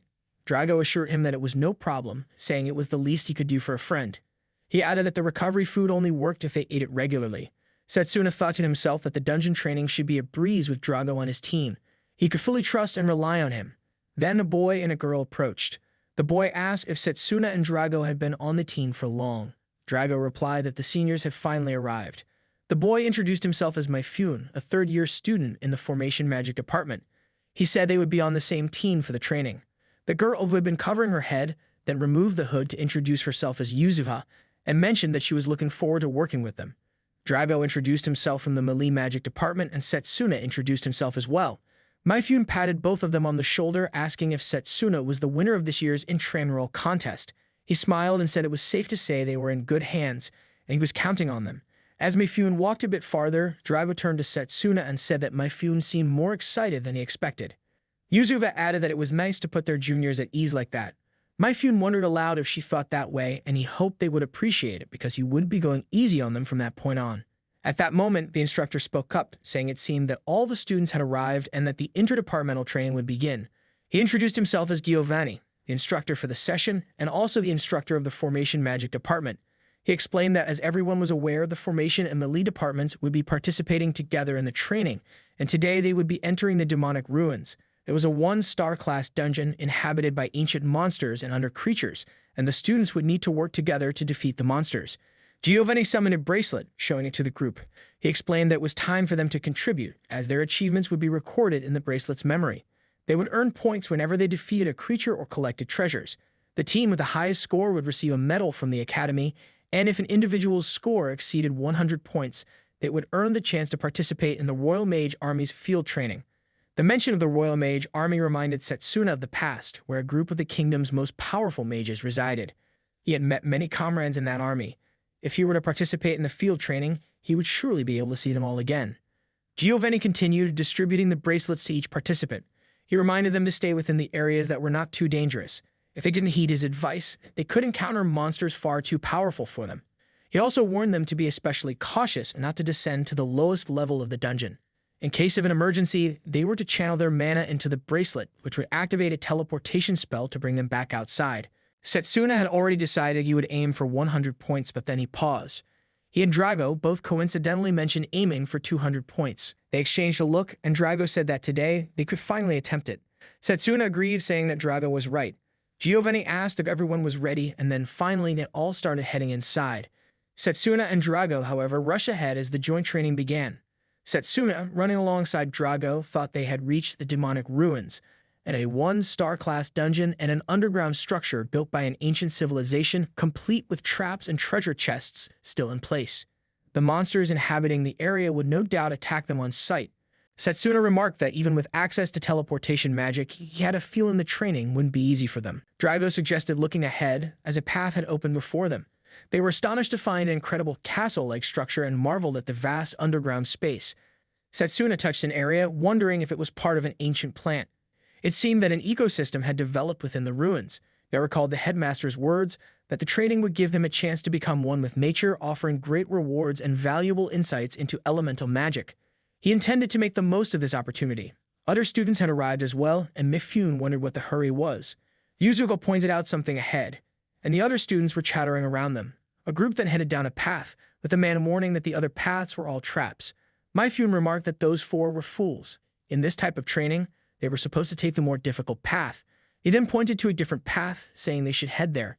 Setsuna thought Mifune wasn't wrong, since their ultimate goal was to accumulate points. Mifune asked if Setsuna was coming, and Setsuna, feeling uneasy, touched a wall, realizing it was a false one. Drago asked what it was. Setsuna explained that the plants growing on the wall were at a different stage of growth compared to others, suggesting there was another space beyond it. Mifune wondered if the growth stages were just a coincidence, but Setsuna disagreed, saying he could hear the wind coming from within. Just as he was about to elaborate, Drago struck the wall to see what lay ahead. Setsuna looked at the new path and suggested they go that way. He and Drago hurried forward, while Mifune commented that they had gained incredible insight, which was certainly impressive. With any luck, they would score a ton of points. As Setsuna and Drago ascended the stairs, a giant ball suddenly came rolling down from above. Setsuna quickly drew his sword to destroy it.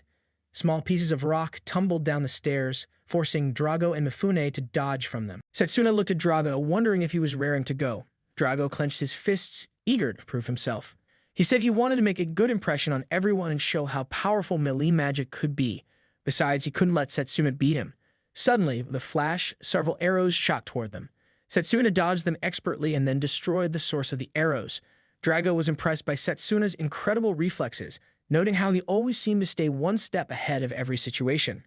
He remarked that if they dealt with all the traps, the seniors should be able to follow them without issue. Then he spotted a chest. Before they could react, Mifune used magic to open the chest, thanking Drago for his help. He claimed the treasure and earned 15 points. Drago was shocked, realizing that the person who opened the chest would keep the treasure. He swore he wouldn't let Mifune get away with it next time. Setsuna and Drago rushed ahead, but Drago felt something strange along the wall nearby. He struck it to break it open and found another treasure chest. However, before he could touch it, Mifune used his magic to grab it, increasing his score to 30 points while Drago remained at 0. As they continued, Drago encountered a night obstacle. He attacked, cutting off its hands and other parts. But in the end, Mifune arrived to decapitate it and steal 10 points from Setsuna. After some time, Drago finally earned 10 points, while Yuzuha also had 30 points. Mifune, however, had stolen more points from Drago, bringing his total to 55, which left Drago furious. During a brief rest, Mifune told Drago that despite his skill, he lacked awareness of his surroundings. He asked how many points Drago expected to earn with such a mindset. Setsuna, who had 25 points, reflected on the situation. While the rules didn't require party members to divvy up items fairly, he believed that stealing the accomplishments of their juniors was wrong, and that seniors should behave with more integrity. Yuzuha asked Mifune if he had heard that. Mifune scoffed, stating that they were just losers who couldn't fight and were only complaining about the rules. He pointed out that people were there to be taken advantage of, and if they were so upset, why didn't they try to use their skills on him? He claimed that despite their complaints, it seemed they lacked the ability to do so. Setsuna thought to himself that he shouldn't underestimate Mifune. Formation magic, which used magical circles to freely move objects, was convenient and had the advantage of catching opponents off guard. However, it also had its disadvantages. He looked at Yuzuha, wondering why she had been so focused on attacking monsters since earlier. Didn't she care about accumulating points? Could she have an ulterior motive? As they continued, Yuzuha had 50 points, while Mifune led with 80 points. Mifune boasted that after a few more victories, he would have all the points he needed. Setsuna had 35 points and Drago still only had 10. They entered a dimly lit room and Setsuna felt an unsettling presence in the air. In the center of the room, something was placed on a throne. Without hesitation, Mifune used his magic to grab the object. However, as soon as he did, a dark aura emerged from the treasure, leaving Mifune confused. Setsuna immediately realized what was happening. He rushed forward, pulling Mifune away just in time as a powerful beam attack was unleashed from the treasure. A hand emerged from the chest, followed by a monstrous creature. Even though this was only a 1-star class dungeon, the monster's presence and strength felt far more menacing than anything they had encountered so far. Setsuna understood immediately. It was the No-Life King, a monarch of death. He heard the dark fire whisper that it's out, they will trap in nightmare whoever it strikes. The monster growled, wondering who dared to interrupt its sleep, warning that they would pay with their lives. Drago was shocked that the monster could communicate with them. Setsuna quickly warned Drago that it was dangerous and that he would handle it. He told Drago to stay back and let him deal with the monster. Drago, still thinking of the points, wondered aloud how many he would get if he defeated the creature. The monster unleashed an attack towards Mifune, but Setsuna rushed in to intercept it, slashing the attack away. Drago attempted to punch the monster, but the creature conjured a barrier that stopped Drago in his tracks. Drago was shocked. It had cast a magic circle from such a distance. As he stumbled back, he thought to himself that the mana guard had likely saved him from serious harm. The monster, furious, charged at them, declaring that it would finish them off. It cast multiple magic circles simultaneously, and Setsuna thought to himself, with such intelligence and magic, this monster must be at least a 4-star level. All the attacks struck at once, and a magic circle appeared in front of Mifune. Setsuna shouted at him to wake up just as Drago slashed at the magic circle near Mifune, staving him from the attack. Mifune regained his senses, and Drago extended his hand to help him up. Mifune accepted Drago's support to stand, but Setsuna quickly noticed that there were 2 more magic circles forming around Yuzuha. She wasn't moving, just standing still. Setsuna sprang into action, jumping to grab her and pull her out of harm's way. He asked if she was okay, and she nodded, thanking him for asking. Setsuna felt something was off. Yuzuha was acting strangely, but he wondered if he was reading too much into it. Meanwhile, Drago was cutting through the magic circles, clearing the way. Setsuna touched his bracelet and told Drago to use something. Drago understood immediately and replied that he had been thinking the same thing. Mifune, however, had no idea what they were talking about. He figured it was none of his business and only cared about claiming the points and getting out as soon as possible. Drago looked at Mifune and asked if he was really planning to pull the same stunt again. Mifune denied it, claiming that he wouldn't do such a thing to the person who had saved his life. He said he would do the opposite, help them, but only so he could claim the points for himself later. Drago, however, was resolute. He wouldn't let Mifune steal his points this time. Setsuna, meanwhile, reflected on his past fight with Leo in the final blue field. He realized that his charged bullet hadn't been as powerful as it should have been, which had cost him the victory. That experience had taught him how important it was to master the basics before advancing further. Setsuna then recalled his conversation with Lionel, when he and Drago had completed their core training. They had asked Lionel if there was anything else they could do to become even stronger. Lionel sighed as if he had no choice but to tell them, and mentioned that it was about time they used something he had been holding onto, magically weighted bands. He explained that by wearing these bands during training, they would build even greater strength. Once they took them off, their physical abilities would increase significantly. However, he specifically warned Setsuna not to overexert himself as he had not fully recovered. He emphasized that this was an old-school, brute force training method, so they needed to use it wisely. Setsuna and Drago had thanked him for the advice, and now in the heat of battle, Setsuna knew it was time to remove the bands they had been wearing since that day. Both he and Drago threw them away. Myfune watched in disbelief. They'd been wearing those things this whole time? The monster conjured another magic circle, preparing to attack. However, with their restrictions removed, both Setsuna and Drago activated their physical boost, rushing toward the monster with incredible speed. They dodged its attacks effortlessly, countering with swift and powerful strikes. Drago launched himself at the monster, aiming a powerful kick, but the creature managed to block it. Drago smirked. That block might have worked earlier, but it's too late now. Before the monster could react, both Setsuna and Drago landed a devastating blow at the same time. Myfune stood in shock. How are they so skilled? A massive explosion erupted, shaking the entire area.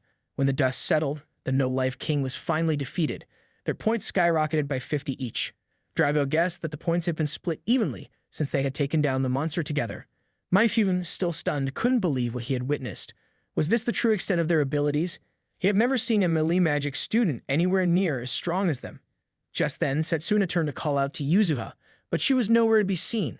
Suddenly, the ground trembled violently. A powerful earthquake shook the dungeon, and cracks started forming beneath their feet. Myfune lost his balance and was about to fall, but Setsuna caught him just in time. Then they noticed something alarming, a swarm of terrifying monsters appearing in the distance. The creatures roared, their eyes filled with rage, and within moments they lunged at the students. Panic spread as the students scrambled to escape. Setsuna's heart pounded. What was happening in this dungeon? As the monsters approached, Setsuna, along with Drago and Myfune, began killing them. Setsuna instructed that they should only focus on the heads of the monsters. While Myfune was eliminating them, he noticed that they weren't gaining any points from the kills. He realized that if Setsuna hadn't figured it out, it would have been the wrong time for them to be fighting these creatures. While killing the zombies, Setsuna deduced that the monsters, revived using dark power, were not granting any points because they continually resurrected. Drago remarked that there was nothing of value in those creatures. Myfune further commented on the unusual appearance of these monsters in a one-star dungeon. Setsuna sensed an aura emanating from below. He asked the others if they could feel the sinister magic rising from beneath. Myfune, unsure, questioned whether Setsuna was sure if he wasn't imagining it. Setsuna was certain, believing the source might be Yuzuha. Drago decided to head down first, and Myfune wondered if he should follow. Setsuna replied that it wasn't really a choice, and asked Myfune what he intended to do without them. Myfune felt a little insulted, as if his competence was being questioned. Setsuna then pointed out that Myfune's only skill was to steal points from the juniors before heading downstairs himself. Myfune noticed that the monsters were continuing to appear and remarked that there was nothing he liked about this training. Reluctantly, Myfune followed Setsuna. As he observed Setsuna and Drago battling the monsters, he noted how synchronized they were. He wondered if this was their first time training together. Drago, noticing Myfune's chatter, remarked that Myfune was quite talkative, to which Myfune replied that it was better than listening to the undead groaning. Setsuna continued towards the source of the mana he had sensed earlier.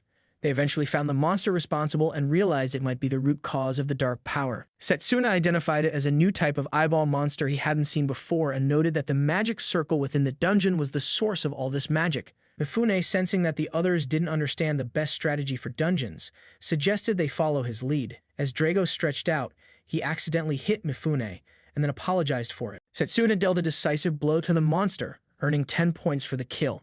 Just then, they heard a rumbling sound, and Drago wondered if the undead were heading their way. Setsuna replied that the undead must have realized their source was under attack, and they would likely take care of everything in order to increase their points. Drago, eager to release his stress, was ready to take on the undead. Myfune wondered if both Setsuna and Drago felt no fear, while he, as a student, could only stand and cower. He needed to get 100 points and leave the dungeon as quickly as possible. Setsuna then asked Myfune about Yuzuha. Myfune wasn't sure either, but guessed that she had run away in fear. However, Setsuna was not satisfied with that answer, as Yuzuha didn't seem scared even when they faced the No-Life King. Setsuna had been getting a strange vibe from her. Moreover, there were monsters they had never encountered before in a one-star dungeon, and they exuded dark magic, which was making Setsuna uneasy. Though he might be overthinking it, he suspected that one of the apostles might be behind it all. If that were the case, it would be dangerous for Drago and Myfune to be there.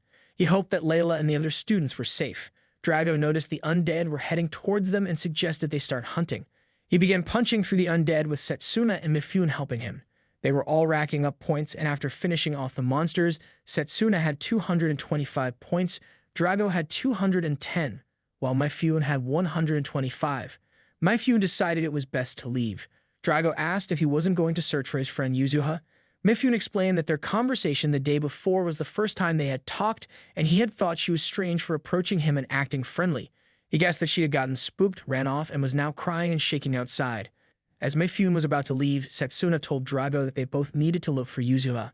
Mifune argued that he wasn't being transported out of the dungeon. Setsuna suggested that Mifune walk back, and Mifune's surprise asked if they were kidding him. Despite his reluctance, Mifune followed them. Drago mentioned that it seemed like the transportation spell wasn't working, so something might be wrong with their bracelets. Setsuna once again sensed the sinister magic rising from below. He told Drago he would go ahead and search for Yuzuha, adding that he would be fine wandering on his own. Mifune, shocked, asked if Setsuna had a crush on her. Drago reassured Setsuna, telling him not to worry about him and that he would help look for Yuzuha. Setsuna agreed, reminding Drago to run if he felt any danger. Mifune, still unsure, thought it might be best to return to Giovanni and report everything. After all, there was no guarantee that Yuzuha was even down there. Setsuna told him that while the presence was faint, he could still sense her mana. He suggested that Mifune inform Giovanni of what had happened and to be careful on the way back. Mifune felt annoyed, thinking that Yuzuha had likely run off on her own. It seemed dangerous to continue further, but even more dangerous to try to escape on his own. He felt that everything was going wrong. Drago placed his hand on Mifune's shoulder, urging him, "Let's find Yuzuha and hide together." Mifune agreed, saying that as long as they could leave once they found her, they would be fine. They made their way downstairs, and Mifune wondered how only Setsuna could sense Yuzuha's mana. Setsuna replied that it was because he had practiced sensing mana. Suddenly, Drago stopped, feeling a chill in the air, as if there was hardly any oxygen left. They paused and listened carefully, hearing a sound. Setsuna pointed in the direction the sound had come from. Drago moved ahead, mentioning that someone was there. Mifune wondered aloud if it was Yuzuha. To their relief, it was indeed Yuzuha, sitting inside a dark magic circle. Half of her body was being absorbed into the circle, and she was pleading for help. Mifune closed his eyes, wondering what had happened to Yuzuha. Setsuna told Drago not to get any closer, explaining that she had been caught in an ancient trap. He pointed out that there were no traces of the trap having been activated in the dungeon, and he suspected that Yuzuha had used an item imbued with dark magic. He believed it was the same kind of item his friend had found on the black market before he traveled back in time. Setsuna was certain that Yuzuha hadn't used it knowingly, which meant someone had laid a trap for her. He explained that the trap could only be disarmed with a specific spell, and they needed a weapon imbued with that spell to destroy it. Determined, Setsuna tried to break the trap and managed to pull Yuzuha out of the magic circle. She collapsed into his arms as he whispered for her to hold on. He realized the magic was coming from the earring she was wearing. Mifune wondered what had happened after she disappeared and if there was any way to fix it. Setsuna lifted her onto his back, saying they needed to watch over her. He was relieved they had found her before things could get worse and promised to explain everything to Giovanni later. He was certain that everything happening here was due to the Apostles' influence. Drago stood, observing how strange everything was, but reminded them that their priority was to escape with Yuzuha. Setsuna asked Mifune to try using the transportation spell again. Mifune gave it a try, but found it wasn't working. He wondered aloud if Giovanni had given him a defective one. Setsuna then tried Yuzuha's bracelet, but discovered that it wasn't working either. Drago suggested they leave before things got worse. Just then, a rumbling sound shook the ground, and they wondered if it was an earthquake. They needed to leave quickly. Drago told both of them to follow closely behind him. Mifune thought there was never a dull moment in this cursed dungeon. Suddenly, rocks began to fall in their path, and Drago urged Mifune to hurry. But it was already too late. The debris had completely blocked their way out. Setsuna suggested they take a safer route instead. Meanwhile, Layla and her party were moving through the dungeon, calling out to see if anyone was nearby. They heard someone cry out for help and discovered an injured boy pinned under the rocks. They quickly helped him out, and Layla used healing magic to stabilize him. The boy, still hurt, wondered if anyone else was trapped under the rocks. The injured boy told them there was one more person behind the debris. Layla hoped that Setsuna and Drago were okay, and that they would be able to find them soon. Meanwhile, Setsuna and his party were sitting near the fallen rocks, with Drago wondering if they couldn't use a charged bullet to break through the debris. Setsuna replied that it would be dangerous to use a charged bullet as it might trigger another earthquake. Drago said they had a decent chance of getting out once the rocks were cleared. Setsuna agreed but cautioned that they had to be careful due to the lack of oxygen. As Drago pondered a solution, Setsuna said there was a way, but they would need to go deeper into the dungeon to make it happen. However, they couldn't do it with Mifune and Yuzuha in their current state. Since it would be difficult to carry both of them, Setsuna decided to go down alone and investigate. Mifune wondered if Setsuna had some sort of trick up his sleeve. He knew that Setsuna was incredibly strong, but there might be even more powerful monsters deeper down. He hesitated, not wanting Setsuna to risk his life. Setsuna wasn't sure, but he speculated that the earthquake was a result of the dungeon waking up. The failure of the transportation spell was likely due to the immense mana surrounding them, making the place no longer a one-star dungeon. Drago commented that Setsuna was sharp, having figured out what was going on almost immediately. Setsuna believed it was because he had experienced something similar before when he traveled back in time. Mifune told Drago to stay behind, wishing Setsuna good luck. Setsuna reassured them, saying, "Don't worry, I'll be fine," and asked Drago to mark the spot they passed through. He then left, promising to find a way out of the dungeon. As Setsuna made his way deeper into the dungeon, he wondered if he would be able to defeat the dungeon's boss with only melee magic. If he could use fire or purification magic, it would have been much easier to deal with the undead.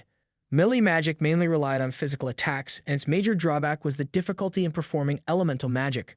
However, for some reason, he felt a vast swirl in power inside him. Meanwhile, Drago was clearing the rocks, and Mifune, observing him, reflected that he had once thought winning the contest in the melee magic department was a fluke, but now seeing Drago's strength, he realized it wasn't the case. Both Drago and Setsuna had been training hard, while he had resorted to dirty tricks. He felt like a fool. Drago, encouraging him to stay strong, reassured Mifune that they would make it out. Suddenly, they heard a voice asking if anyone was there. Drago responded, confirming the sound. On the other side of the debris, Layla's team was also searching for survivors. A boy from Layla's group said he heard the sound of someone moving. Layla, curious, wondered if it was Drago and called out, asking if it was really him and where Setsuna was. Drago replied that they were there, but Setsuna had gone off to find another exit. Layla, eager to help, asked if they could assist in moving the rocks. As Setsuna walked down the stairs, he felt that the air was growing thicker and heavier, signaling that he must be nearing the center of the dungeon. He spotted a gate and wondered if it led to the exit, but the presence of the dungeon boss made him cautious. He found it strange that a place filled with such dark energy was so empty, making him stay on high alert. From above, two pairs of eyes watched him intently. Suddenly, a monster lunged at him, but he swiftly jumped to dodge the attack, trying to make sense of what it was. As he observed it closely, he realized it had two heads, confirming that it was a two-headed hydra. Setsuna understood what was causing the chaos in the dungeon. The signs of decomposition on several parts of the hydra's body suggested it had been forcibly resurrected. The only power capable of such a feat was Vidrak. The hydra released a poisonous gas, and Setsuna jumped back to avoid it, thinking it would be too dangerous to remain too close for long. If he didn't deal with it soon, things in the dungeon would only get worse. He inhaled a breath of fresh air, reminding himself that he needed to defeat the hydra as quickly as possible. He charged forward, slashing at it with his weapons. Even after multiple strikes, he rushed to the back of the creature, remembering his past fight with the hydra. He recalled that it hadn't died until its heads were severed, so he focused on targeting one head at a time.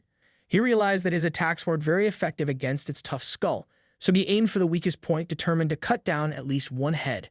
The hydra's second head attacked him with acid, and although Setsuna dodged, some of it splashed onto his clothes, causing them to melt. He thought that if the acid had hit him directly, his body wouldn't have survived. Suddenly, the second head regenerated, and he realized that the hydra had regenerative abilities similar to those of the undead. The battle would never end if he kept cutting one head at a time. He needed to take both heads down at once. With his ranged magic, he could have cast spell after spell and easily won, but he wanted to test a technique he had been training in. He remembered the time when he was unable to perform it, but then Lionel had come to him, asking if he was practicing dual wielding. It had been impressive for a forest student to attempt such a technique, but it seemed that Setsuna's body wasn't able to execute what he had visualized in his mind. Lionel had explained how difficult it was, and that first they needed to master controlling the mana within their bodies. Setsuna reflected on how important it was to command his mana. He had been thinking of his body as it was before he traveled back in time, but he realized that his current body was different. Thanks to continuing his basic training while recovering, he had become quite good at controlling his mana. But this was the first time he was attempting the technique since that day. He focused, thinking that he had to first grab the sword he was most familiar with and then draw the second sword to attack.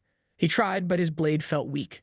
Just as he was in the air, the hydra's tail struck him, slamming him against the wall. However, he managed to regain his balance and prepared to try again. He realized it was using up far more mana than he had expected. Once again, the hydra attacked him with acid, but he moved quickly, thinking that if it slowed him down, he'd be in real danger. If he got hit again, he knew his body wouldn't survive it, and he couldn't afford to die like that. He took a step back, thinking that this was his last chance. He inhaled a deep breath, focusing all of his energy, reminding himself that he couldn't lose focus now. He made the Hydra strike against the wall and then jumped, using both swords to unleash a flurry of slashes. After a series of attacks, the Hydra's heads finally fell. As Setsuna had suspected, it couldn't survive losing both heads and must have reached its limit for regeneration. He looked at his injured hand, thinking that his dual blade technique still wasn't perfect. He'd need to keep training if he wanted to use it comfortably. Giovanni suddenly appeared, clapping, and commented that defeating his creation using only melee magic was impressive. He guessed that Setsuna really had bested Leo that night. Setsuna turned toward Giovanni. Giovanni remarked that Setsuna didn't seem nearly as surprised as he had expected, almost as though he had been anticipating his arrival.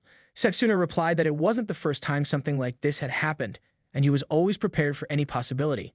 Giovanni acknowledged his attitude, noting that those with limited perspectives couldn't survive the battlefield, but Setsuna possessed both exceptional combat skills and a sharp intellect. Setsuna then asked 2 questions: if Giovanni was one of the apostles and why he was doing this. Giovanni responded that after watching Setsuna fight in the intramural contest, he had only one thought: what a fine specimen. He wanted to get his hands on Setsuna's corpse and turn him into an undead puppet, just like Yuzuha. Setsuna realized that Giovanni was behind Yuzuha's transformation. Giovanni explained that Yuzuha had eagerly volunteered to serve as his guide.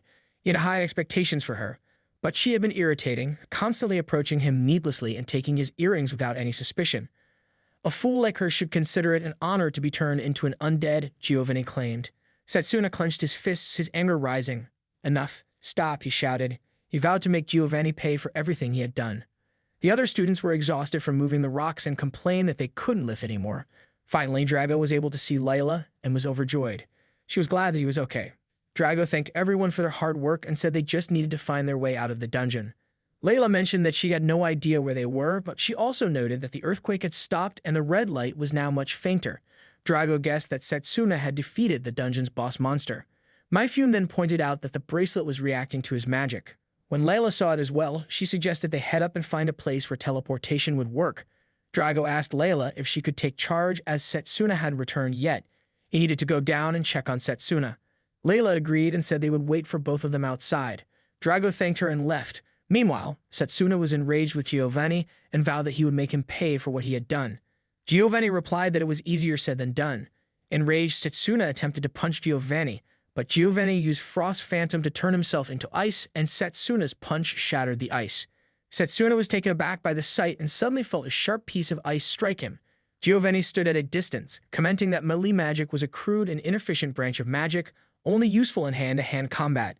He mocked Setsuna, saying that he didn't think Giovanni would simply take a hit from such a pathetic attack. Setsuna realized that Giovanni was the type to trick his opponents and strike when they were caught off guard. He also understood that he had already expended a lot of mana fighting the Hydra and needed to finish the fight quickly before he ran out of energy. He rushed forward, thinking that Giovanni's magic worked much like the formation magic Mifune used. There must be some kind of mechanism tied to the way he teleported. As Setsuna prepared to strike again, the same ice reappeared to block him. He looked back and noticed a magic circle forming at the spot where Giovanni had teleported. Another ice attack struck, and Setsuna realized his body was sluggish from the poison he had taken earlier. After the attack, Giovanni mocked him, saying it was getting sad and asking why Setsuna didn't just quit while he was ahead. Setsuna shouted at him to shut up, vowing that he would never forgive Giovanni for what he had done and that he would undo the curse he had placed on Yuzuha.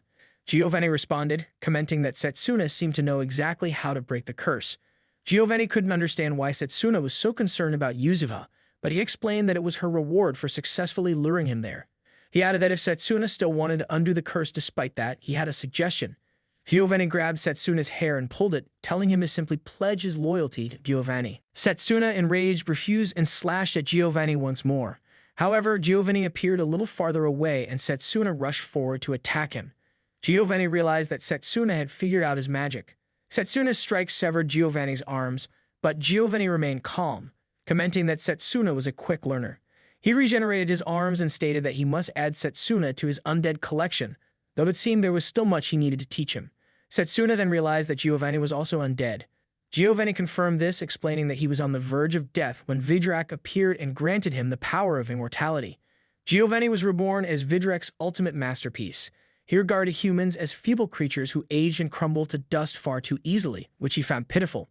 Giovanni believed it was his mission to present them with true happiness by giving those who deserved it an immortal body. He taunted Setsuna, saying that since he no longer had the strength to fight, he might as well surrender. Setsuna felt weak and his head grew fuzzy. He knew he had to find a way to defeat Giovanni. Just as he felt his strength waning, he sensed someone's presence. Someone was coming. Giovanni began to chant dark magic beneath Setsuna, telling him that he was speechless. Finally, Setsuna realized the situation he was in. Giovanni was about to start the ritual. But just as Giovanni began his chant, Drago appeared, throwing a stone at Giovanni from a distance. Seizing the opportunity, Setsuna punched Giovanni. The same ice magic appeared, but this time Setsuna felt things starting to work in his favor. He quickly jumped away from the magic circle just as a sharp piece of ice shot toward him. Drago asked if Setsuna was okay. Setsuna replied that Drago was like his lifesaver. Drago noticed Setsuna's injuries, but Setsuna assured him that he was fine and could still fight. He then asked about Mifune and Yuzuva. Drago explained that everyone was heading up out of the dungeon and that Layla and the other teams had met them at the upper levels of the dungeon. Setsuna thought that if it was Layla, then he was sure they would be fine. Giovanni, on the other hand, wondered who dared to interrupt his ritual, clearly not expecting Drago. Drago asked if Giovanni was the one behind everything.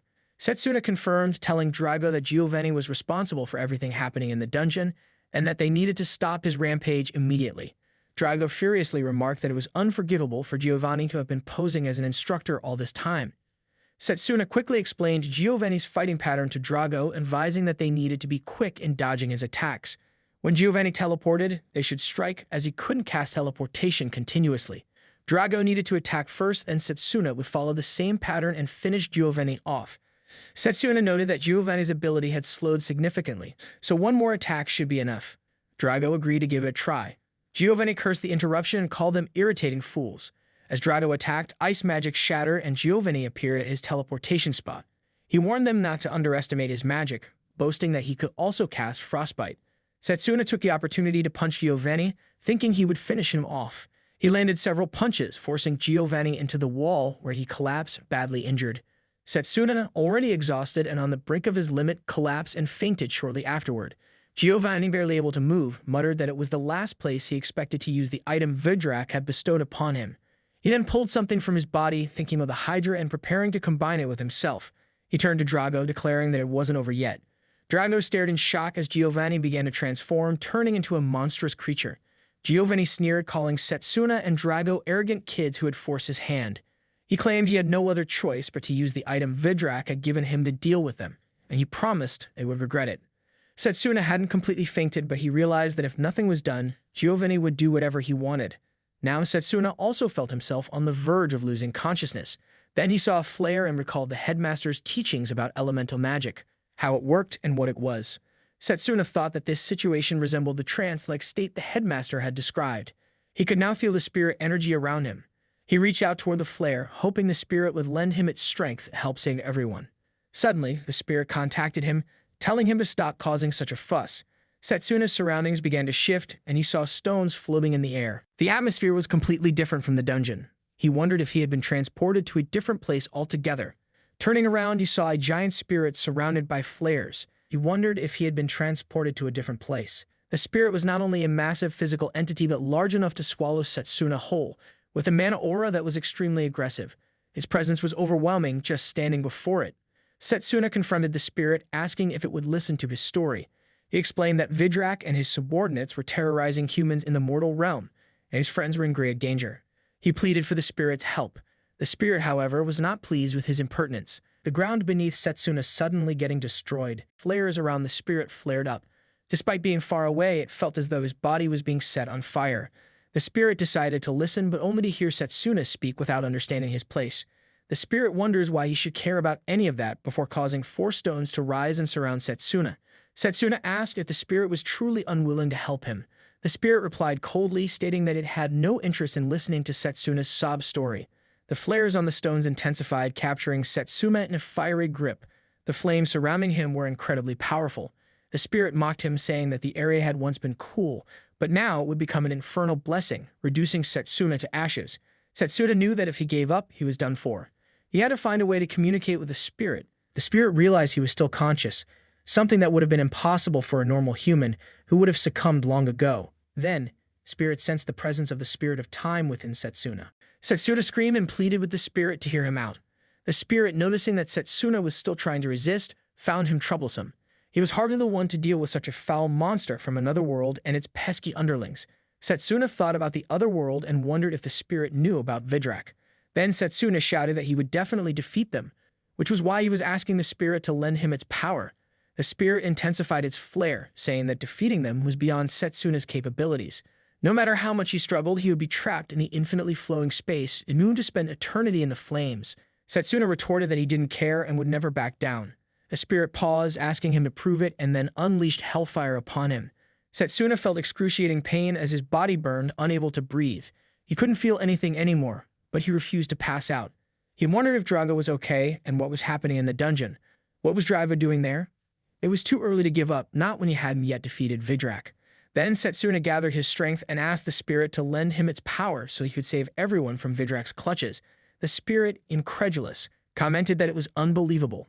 No human could withstand such flames, yet Setsuna desperately wished to protect the people outside. The spirit noticed that Setsuna was still standing his ground even after losing consciousness. He found this to be entertaining. The spirit then told him to get out of his sight and go teach the villains a lesson. Finally, Setsuna received the power of the spirit. Meanwhile, in the dungeon, Drago was feeling a strange sense of satisfaction, thinking that his mana guard hadn't fully blocked the ice magic. Giovanni remarked that it was impressive that a mere human had lasted so long, driven by his pride as a melee magician.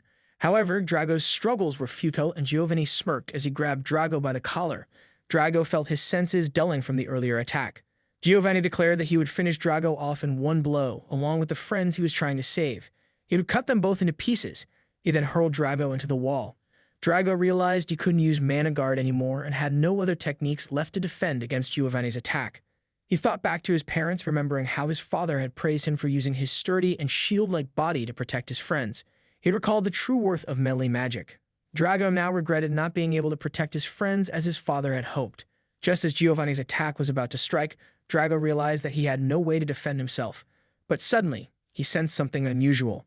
Giovanni, surprised, remarked that he didn't expect Drago to last this long, wondering if he had overexerted himself. Giovanni looked around, realizing Drago wasn't there anymore.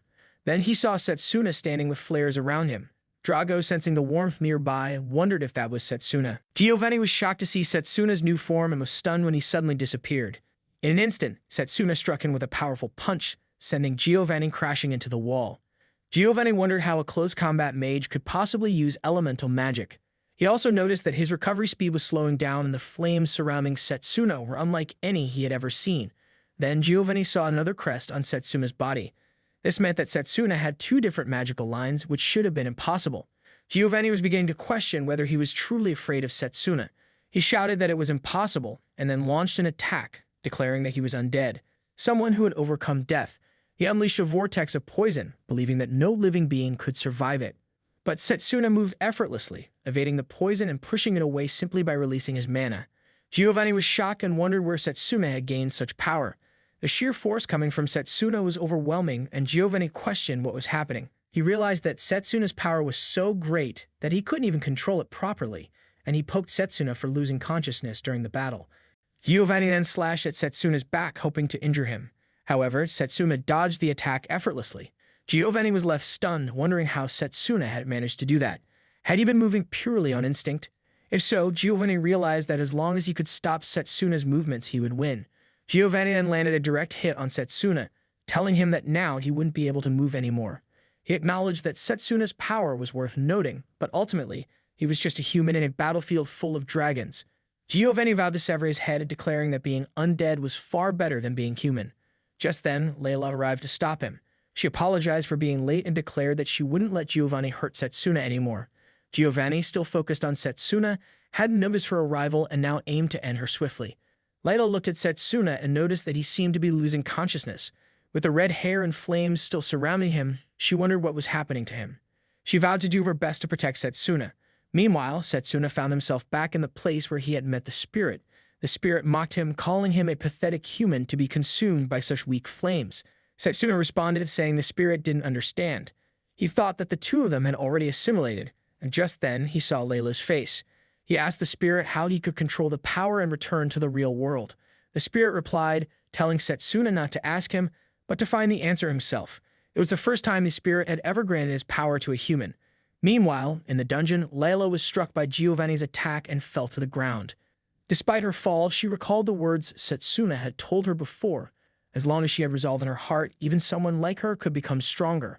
He remembered a lady patting her head and telling her not to rush things, that as long as she resolved her heart, she would surely grow stronger. As Layla struggled against Giovanni's assault, the spirit grew excited, wondering if Layla's end would come along with Setsuna's. If that were the case, the spirit mused, then it would be the one to end Setsuna's life. Just as Giovanni made Layla fall to the ground, Setsuna rushed forward, unleashing the power of the flame spirit, an inferno of magic aimed directly at Giovanni.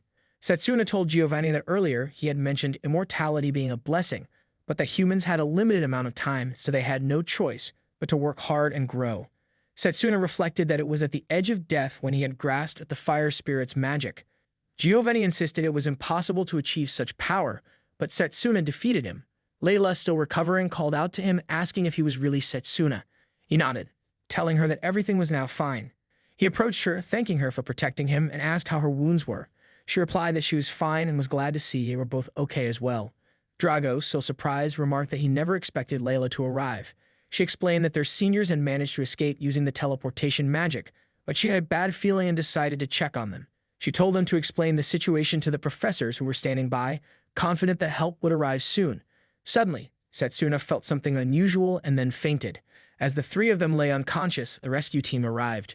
A woman observed that the three students from the close combat department were safe and alive, and she praised their efforts. A man helped Setsuna up, explaining that they had heard the situation from Mifune and came to their rescue. Setsuna requested that they take care of Layla and Drago first. He then saw that they were being taken as well.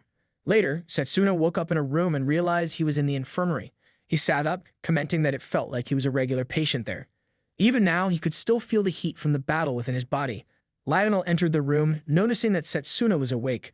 As Lionel approached to sit down, Setsuna asked about the others. Lionel replied that Setsuna had worried about his friends even while in a coma for 3 days. He assured Setsuna that Drago, Layla, and their senior from the formation department were doing fine. Setsuna, it seemed, was the last one to wake up. Lionel explained that he had heard Setsuna fought against a powerful enemy, and the after effects of the incident had been resolved by the principal's orders. Setsuna thought it was good that there were still many things they didn't know yet.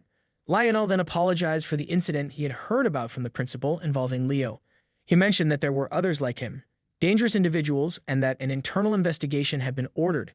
However, the investigation had been delayed because of the recent events, and they had failed to notice Giovanni's ambition. Lionel expressed his regret that the students had been put in danger twice and promised that such an incident would never happen again. As Lionel lowered his head in apology, Setsuna told him to raise it. He was about to say something when a sharp pain suddenly surged through his body. Lionel supported him, explaining that the pain was due to the after effects of using his mana beyond his limit. However, his wounds had already been healed with healing magic, so there was no need to worry. Lionel added that it was probably thanks to the person who had rushed in to treat Setsuna. Setsuna wondered who that person might be. Just then, someone knocked on the door. Lionel said the person had arrived on their own. The door opened, and in walked Professor Zachary, holding peeled apples for Setsuna to eat. Lionel playfully hit Zachary on the back, telling him not to say anything and that he had something he wanted to say to Setsuna. Zachary, looking serious, apologized for how he had treated Setsuna during the orientation test. He explained that he had considered the close combat department to be the weakest, and despite that, the most irritating part had been seeing someone like Setsuna there. Zachary revealed that he had once been an honor student at the academy, but after realizing that his only path was close combat magic, his family and friends had abandoned him. Hearing about Setsuna's choice, despite being suited for any magic path, angered Zachary. He couldn't understand why someone like Setsuna would choose close combat magic over any other path. However, Zachary's perspective changed after hearing a report. Setsuna's team had scored the highest in the joint training, and Setsuna had also recorded the highest score ever in the Close Combat Academy. Because of that achievement, the joint training with the Kingdom's Magus Battalion was cancelled. But Zachary was more pleased by how Setsuna had proven that even the Close Combat Department could perform at such a high level. He extended his hand towards Setsuna, thanking him for the demonstration. Setsuna thought to himself that Zachary was now a completely different person. He wondered if that was because his first impression of Zachary had been so bad. Setsuna then extended his hand for a handshake, saying that he too had to apologize and thank Zachary for saving him. Zachary nodded and said he would see Setsuna in class before leaving. Afterward, Lionel took out a glove, saying that the principal had asked him to give it to Setsuna. He mentioned that it wouldn't be practical for Setsuna to always wear bandages to cover his hand. The glove was designed for the spirit magic crest that Setsuna carried, an ancient magic crest no one had ever seen or heard of before. Setsuna asked if Lionel knew about spirit magic. Lionel revealed that spirit magic was also known as ancient magic. and it triggered the Great Magic War between mages 100 years ago, and everything related to it had been forbidden ever since. Lionel urged Setsuna not to use it in front of others, warning that if the Holy Church found out about it, it would spell disaster for him. Setsuna thought back to what he had learned in history about the forbidden magic used during the Great Magic War 100 years ago. He never expected that the specific magic would be spirit magic. Curiously, he'd asked Lionel how he knew about it. Lionel replied that the principal had briefly explained the details to him about the evil god, his apostles, spirit magic, and even about Setsuna regressing from the future. Only Lionel and the principal knew about this secret within the academy. Setsuna was relieved that Lionel knew about him, but he couldn't help wondering if this had been the best option. Lionel reassured him, saying he didn't care about what kind of past Setsuna had in his previous life. What mattered now was that he was a student of the close combat department. Setsuna thanked him and then asked where the principal was. Lionel explained that the principal had found a clue regarding the apostles and would be away for a while chasing that lead. Setsuna wondered what these clues were. Lionel stood up, saying that when the principal returns, Setsuna could ask him about it. For now, he should rest, and when he had recovered, Lionel had something else to tell him. Setsuna wondered what it could be. As Lionel left, Setsuna glanced at his hand, thinking about the battle. Hadn't he used the power of the spirit? It couldn't have ended badly for him. He managed to control that power, thanks to Layla, but he wasn't confident he could do it again. He removed the bandages from his palm and looked at the sign on its back, thinking about the tremendous power it represented. A voice suddenly spoke, confirming his thoughts that it really was. Don't think a mere human like him could easily control the power of the spirit. Setsuna wondered if the voice came from the spirit itself, but as he looked around, he saw no one. Suddenly, something appeared under the blanket he was wearing. With incredible speed, a pet appeared and placed itself on Setsuna's head. The creature spoke cheerfully, saying, "Rejoice, and he have manifested myself." Setsuna asked if he was truly the spirit. The spirit confirmed, noting that Setsuna had been rude by calling him that, and then introduced himself as Blazer, asking Setsuna not to forget his name. Setsuna thought that even in this form, somehow Blazer's previous image didn't quite fit him. Blazer jumped to the window to look outside, marveling at how amazing modern human society looked, with everything appearing so large. Setsuna thought this was because Blazer was small, and he asked if that was something special. Blazer replied that while human society might not be inherently special, it was providing him with a new perspective, and this was his first time in such a form. Setsuna was surprised and asked why Blazer had taken this form. Blazer explained that he usually wasn't obligated to answer such questions, but he would make an exception that day. He told Setsuna that they were connected through the crest, and in order to maintain his form properly, Blazer needed a certain amount of mana. However, if he stayed in his original form, the mana of a mortal like Setsuna would run out quickly. That was why Blazer had taken a smaller form. Seeing this as his opportunity to ask about the spirits, Setsuna inquired if Blazer had been involved in the great magical war that took place around 100 years ago and what the outcome of that conflict was. Blazer's expression changed, and he responded nonchalantly that he didn't remember much of the details. He had only gone on a rampage during his contractor's war, and he wasn't interested in the past. What he enjoyed most was the present moment. Blazer then ran out of the room, and Setsuna hurried to follow, calling for him to wait. Setsuna thought that it wouldn't be good if the existence of a spirit were discovered by the Holy Church, as they would both be sent for an inquisition. He needed to stop Blazer before that happened, so he rushed to catch up. Blazer had already exited the building and was looking around, drawing the attention of other students. Some wondered if Blazer was a dog, and the girls found him incredibly cute. Setsuna called out to Blazer, urging him to wait. Blazer looked back in surprise and asked why Setsuna was following him, considering how weak his body was. He wondered if Setsuna was sure he could keep up with him. Setsuna thought that if his body were in perfect condition, he would see what would happen next. As Blazer continued on, Setsuna chased after him and encountered Noel. Noel told Setsuna that he was getting cocky, thinking his victory in the exchange match was due to pure luck. He warned that the golems under his command would now be able to withstand any attack from Setsuna. Ignoring him, Setsuna pressed on. Noel, annoyed by the dismissal, scowled as he watched Setsuna leave. Just then, Carl appeared and, acting all noble, forgave Setsuna for his rudeness earlier. As Carl was going to say about Layla, he saw Setsuna ignore him so brutally to head ahead, causing him to remark that Setsuna was being disrespectful. Setsuna, uninterested, responded that he didn't understand what Carl meant and advised him to just leave it at that. Carl, offended, muttered that Setsuna was acting terribly disrespectful. As Setsuna moved on, Silas watched him from a hidden spot. The evening drew near, and Setsuna gets to a hall, reluctantly accepting defeat at Blazer's hands. Mifune, noticing Setsuna's exhaustion, asked what had happened and why he was panting so heavily. One girl, speaking to another, asked if Setsuna was the close combat mage who had trained with Mifune during the joint training session. The second girl nodded, commenting that Setsuna had reached the top thanks to Mifune's help. Mifune scolded them, telling them not to mock his friend again. After the girls left, Mifune apologized to Setsuna, explaining that the atmosphere had become tense after his high score during the joint training, despite not knowing the full situation. Setsuna admitted that he had never expected to be treated as a friend by Mifune. Mifune responded that everyone was worth being used as a friend in his eyes. Setsuna noted that Mifune's personality was unique, to which Mifune brought up the joint training again, mentioning Yuzuha, who had fallen into a trap. Though her life was not in danger, the after effects still lingered, and it seemed that she had been imprisoned and was currently being interrogated by the professors. Setsuna wondered if they were talking about Giovanni and grew suspicious of him. He then asked if Mifune had seen a small red animal there. Mifune pointed out that it was heading toward the courtyard. Setsuna decided they should leave immediately. At the courtyard, Blazer was playing with some flowers. The students were curious about what kind of animal Blazer was, as they had never seen anything like it before and wondered whose pet it could be. Actar, also watching, wondered if it was a magical beast. Setsuna called out to Blazer, but when Actar saw him, he grew angry. He thought to himself that Setsuna was becoming increasingly annoying, especially after managing to destroy all the evidence of his rigging the fight during the exchange battle. Despite his efforts, a keen professor had still noticed the discrepancies.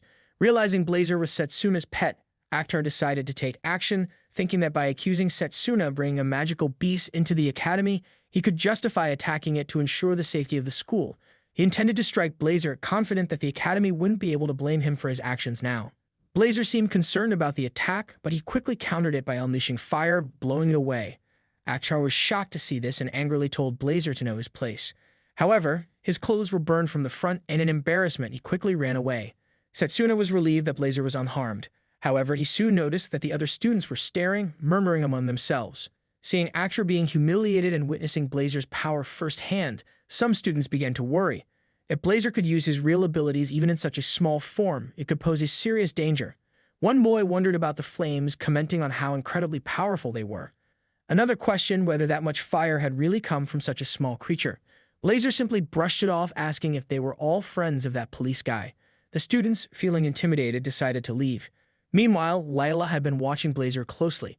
When Setsuna noticed her, he was stepped back. As she seemed lost in thought, Blazer asked what she was thinking about and if she also wanted to be burned by him.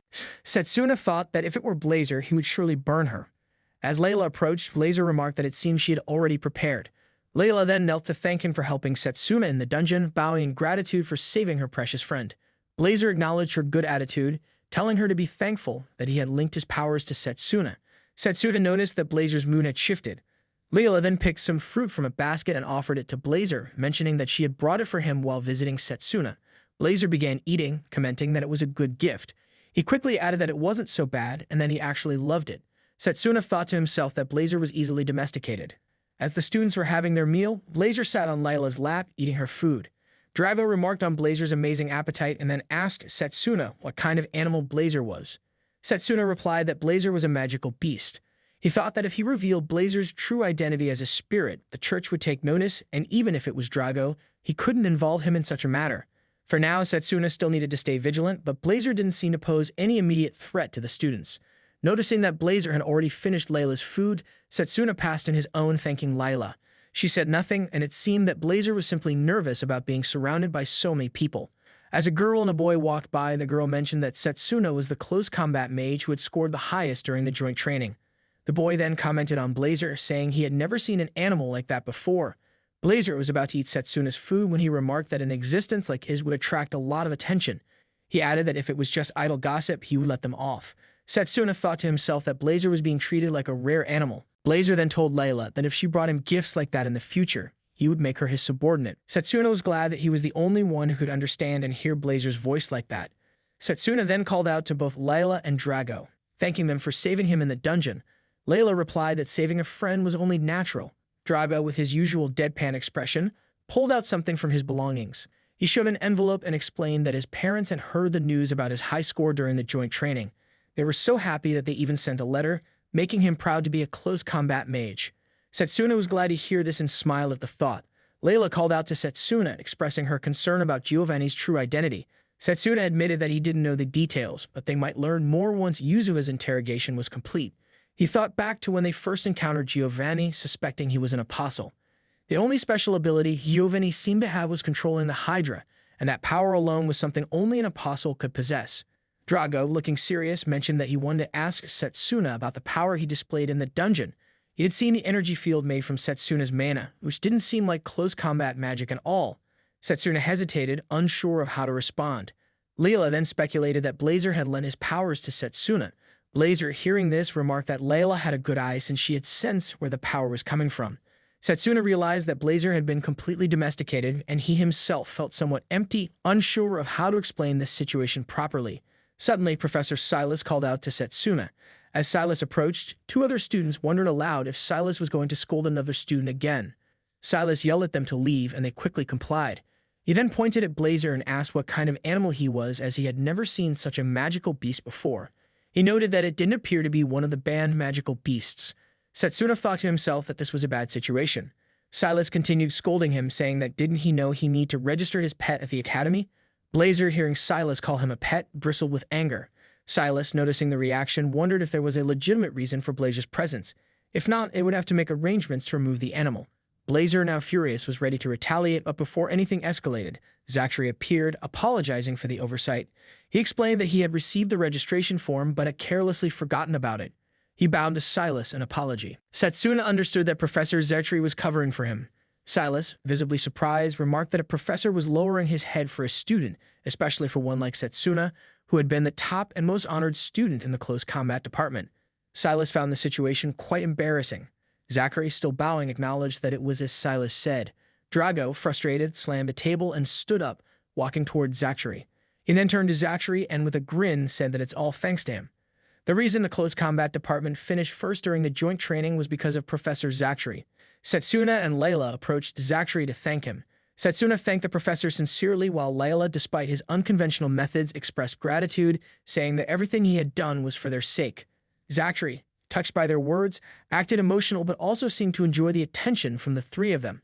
Silas, visibly annoyed, wondered aloud what foolishness they were all involved in and whether they truly believed such a thing was believable. The girl turned to a boy and whispered that the close combat department was currently ranked higher than Silas' department. The boy added that it was no wonder Silas was acting so high and mighty. Angered by their comments, Silas snapped, telling them to just submit the document by the next morning without further delay. Setsuna, relieved that he had been saved from a worse situation, realized that Blazer was just on the edge of losing his temper, but it hadn't gone that far. He then thanked Zachary for his help, even though Zachary didn't know the full details and appreciated that Zachary had come through for them. Zachary, with a smile, replied that he should be the one thanking Setsuna. He added that considering the circumstances, he was sure there was a reason behind bringing the magical beast. Drago, with admiration, said that Zachary was a role model for the other professors. Layla agreed, but Blazer, uninterested, dismissed the conversation as useless. After that, Blazer and Setsuna left the area. As they walked, a bird flew toward them, carrying a scroll. Setsuna read it and found that it was a letter congratulating him on his success with spirit magic. The letter also expressed concern, warning that the principal was worried Setsuna might struggle to control the magic while still recovering from his injuries. The principal, wishing to teach him personally, was unavailable and had arranged for someone else to instruct him in his absence. Setsuna wondered who this person could be and how they would help him control the spirit magic. The letter continued, stating that Lionel would be introducing this individual to him. The principal concluded by wishing Setsuna good luck. Setsuna felt grateful to the principal for the support. The scene then shifted to a house where an old lady was reading a letter.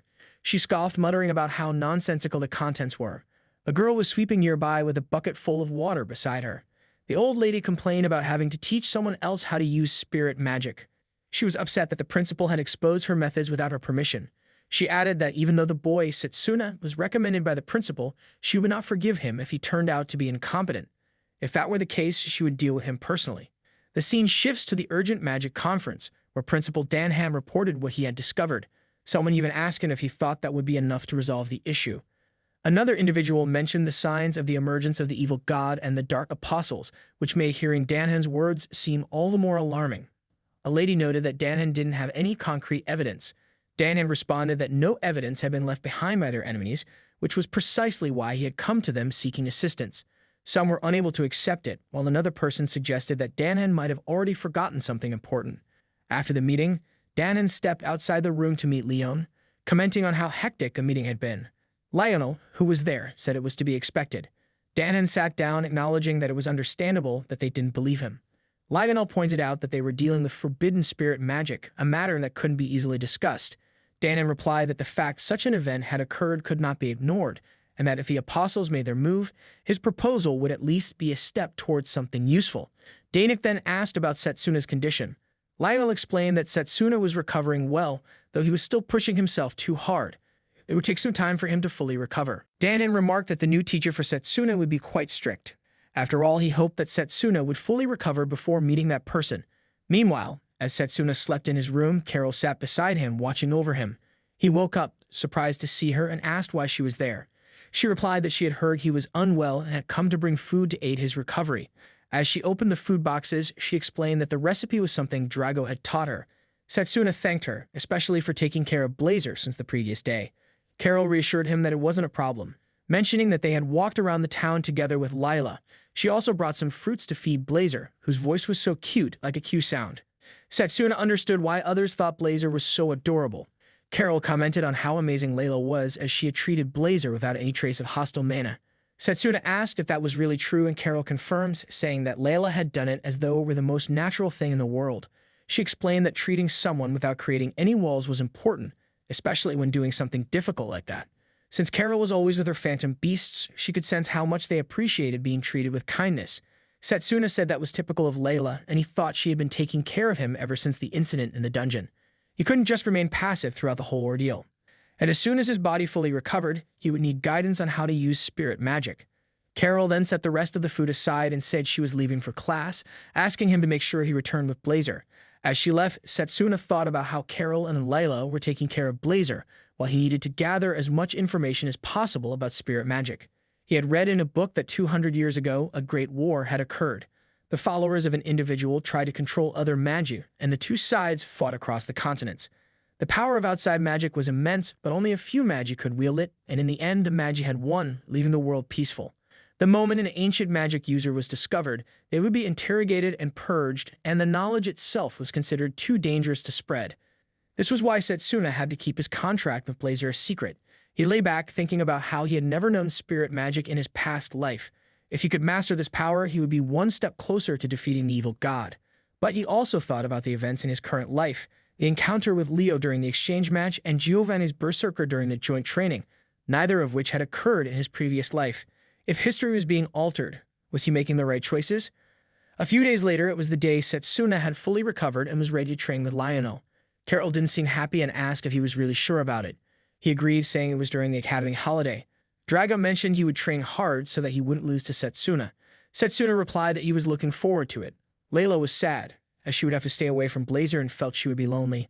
Blazer asked her to prepare a lot of fruits for when he returned. Setsuna appreciated everything Carol and Layla had done for him, and now he was leaving. Carol and Layla wished them to be careful. Lionel remarked that Setsuna really had good friends. Setsuna agreed, thinking about how his main concern was Blazer.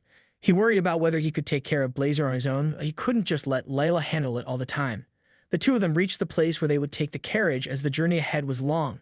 Setsuna suggested using the lizard carriage, but Lionel explained that it was difficult to master riding them. However, it was the best option for long-distance travel, as all they needed to do was cling to the lizard. The owner of the lizards told them that they were very fast and the ride might be rough. He also warned that he wouldn't take responsibility if any student got injured while riding one. Setsuna was fine with that, thinking it would depend on the lizard, and he resonated with them. Setsuna easily mounted the lizard, thinking that if he just treated it naturally, it would respond well. As he settled in, he remarked that it seemed fine. The man who owned the lizard clapped in surprise, apologizing for underestimating Setsuna due to his age. He explained that most people struggled in the beginning. Setsuna recalled riding similar creatures in his previous life. As Setsuna and Lionel set off, Blazer seemed to enjoy the ride. Looking at Lionel's face, Setsuna asked if he was feeling motion sickness. Lionel replied that he wasn't used to it yet.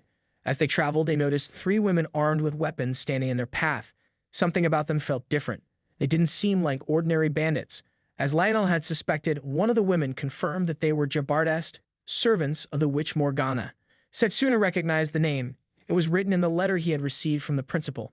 The woman then addressed him, identifying him as a spirit magic magus. Lionel explained that they were on their way to meet their master, and he questioned if the 3 had come to retrieve them. Just then, one of the women spoke in a completely different tone, stating that she had no interest in meeting a mere close combat mage. The shift in voice was so drastic that Lionel immediately asked if they were Morgana's servant. Setsuna dismounted, trying to figure out who they really were. Lionel quietly told him that these were not humans. Realizing this, Setsuna understood they were dolls created through alchemy. One of the women looked at Setsuna and commented that he was probably chosen by a spirit by sheer coincidence. If she was wrong, she challenged him to prove it by defeating them. Without hesitation, they launched an attack. As one of the women attacked Setsuna directly, he swiftly raised his sword, blocking the strike. Meanwhile, Leonela made the lizards step back, then countered with a powerful punch against their attackers. Setsuna analyzed the situation, realizing that for dolls to possess such immense power, their master must be exceptionally strong.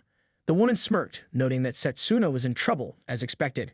She added that she had no obligation to teach a close combat magus about spirit magic. Lionel, annoyed by her arrogance, stated that she was looking down on them. He then summoned a giant sword, declaring that if she intended to fight seriously, he would do the same. Setsuna thought that in order for Morgana to accept him, he would have to defeat the dolls. Lionel told Setsuna that they didn't have any other choice, so they had to fight. The women attacked with a giant magical ball, and Setsuna, along with Lionel, reacted quickly. Lionel mentioned that they didn't have to dodge the attack but should just keep pushing forward. He gave Setsuna a signal and cut through it, and Setsuna realized how powerful the Zamana blade was. A lady then spoke that they seemed quite capable. As she did, the three women rushed to attack once more. Setsuna noticed that their weapons were charged with lightning. One of the women swung her weapon at Setsuna, and he managed to dodge just in time. Another woman aimed a blast of black lightning at both Setsuna and Lionel, and they both leaped to avoid it. The third woman was about to strike when Lionel warned Setsuna that if the attack hit them, they would be electrocuted. Setsuna understood and jumped out of the way, narrowly avoiding the spread of electricity. Morgana observed that if they were weak against the elemental magic, they would eventually outlast and overpower mages who couldn't defend against such attacks. Setsuna thought about why close combat mages were weak against elemental attacks. If the attack hit them, their bodies would suffer the consequences, while those who used external mana would take less damage. This made it almost impossible for close combat mages to endure such attacks. Morgana commented that even the modern Magus armies still use golems or summon beasts to fight on the front lines. She claimed that close combat mages were relics of the past and that Setsuna and Lionel wouldn't be able to win against her dogs in close-range combat. Setsuna replied that it was true that close combat mages have fallen out of favor, but that didn't mean they lacked potential. He dodged to get closer to one of the women, saying that close combat magic still had its place. With that, he delivered a powerful punch. Meanwhile, Lionel fought against the second woman, and when he saw an opening, he punched her in the back, explaining that he hadn't destroyed her, only incapacitated her. As the women continued battling with Setsuna, Lionel dodging attack after attack, Setsuna focused and began channeling power into his hand. He thought carefully, imagining the strongest weapon he could create in this situation. When one of the women attacked him with her weapon, he jumped to dodge, then used the nearby tree branch to leap into the air and deliver a powerful kick from behind. Morgana, observing this, remarked that they were altering the structure of the mana blade and trying to use the environment to his advantage. Lionel was also fighting against another woman.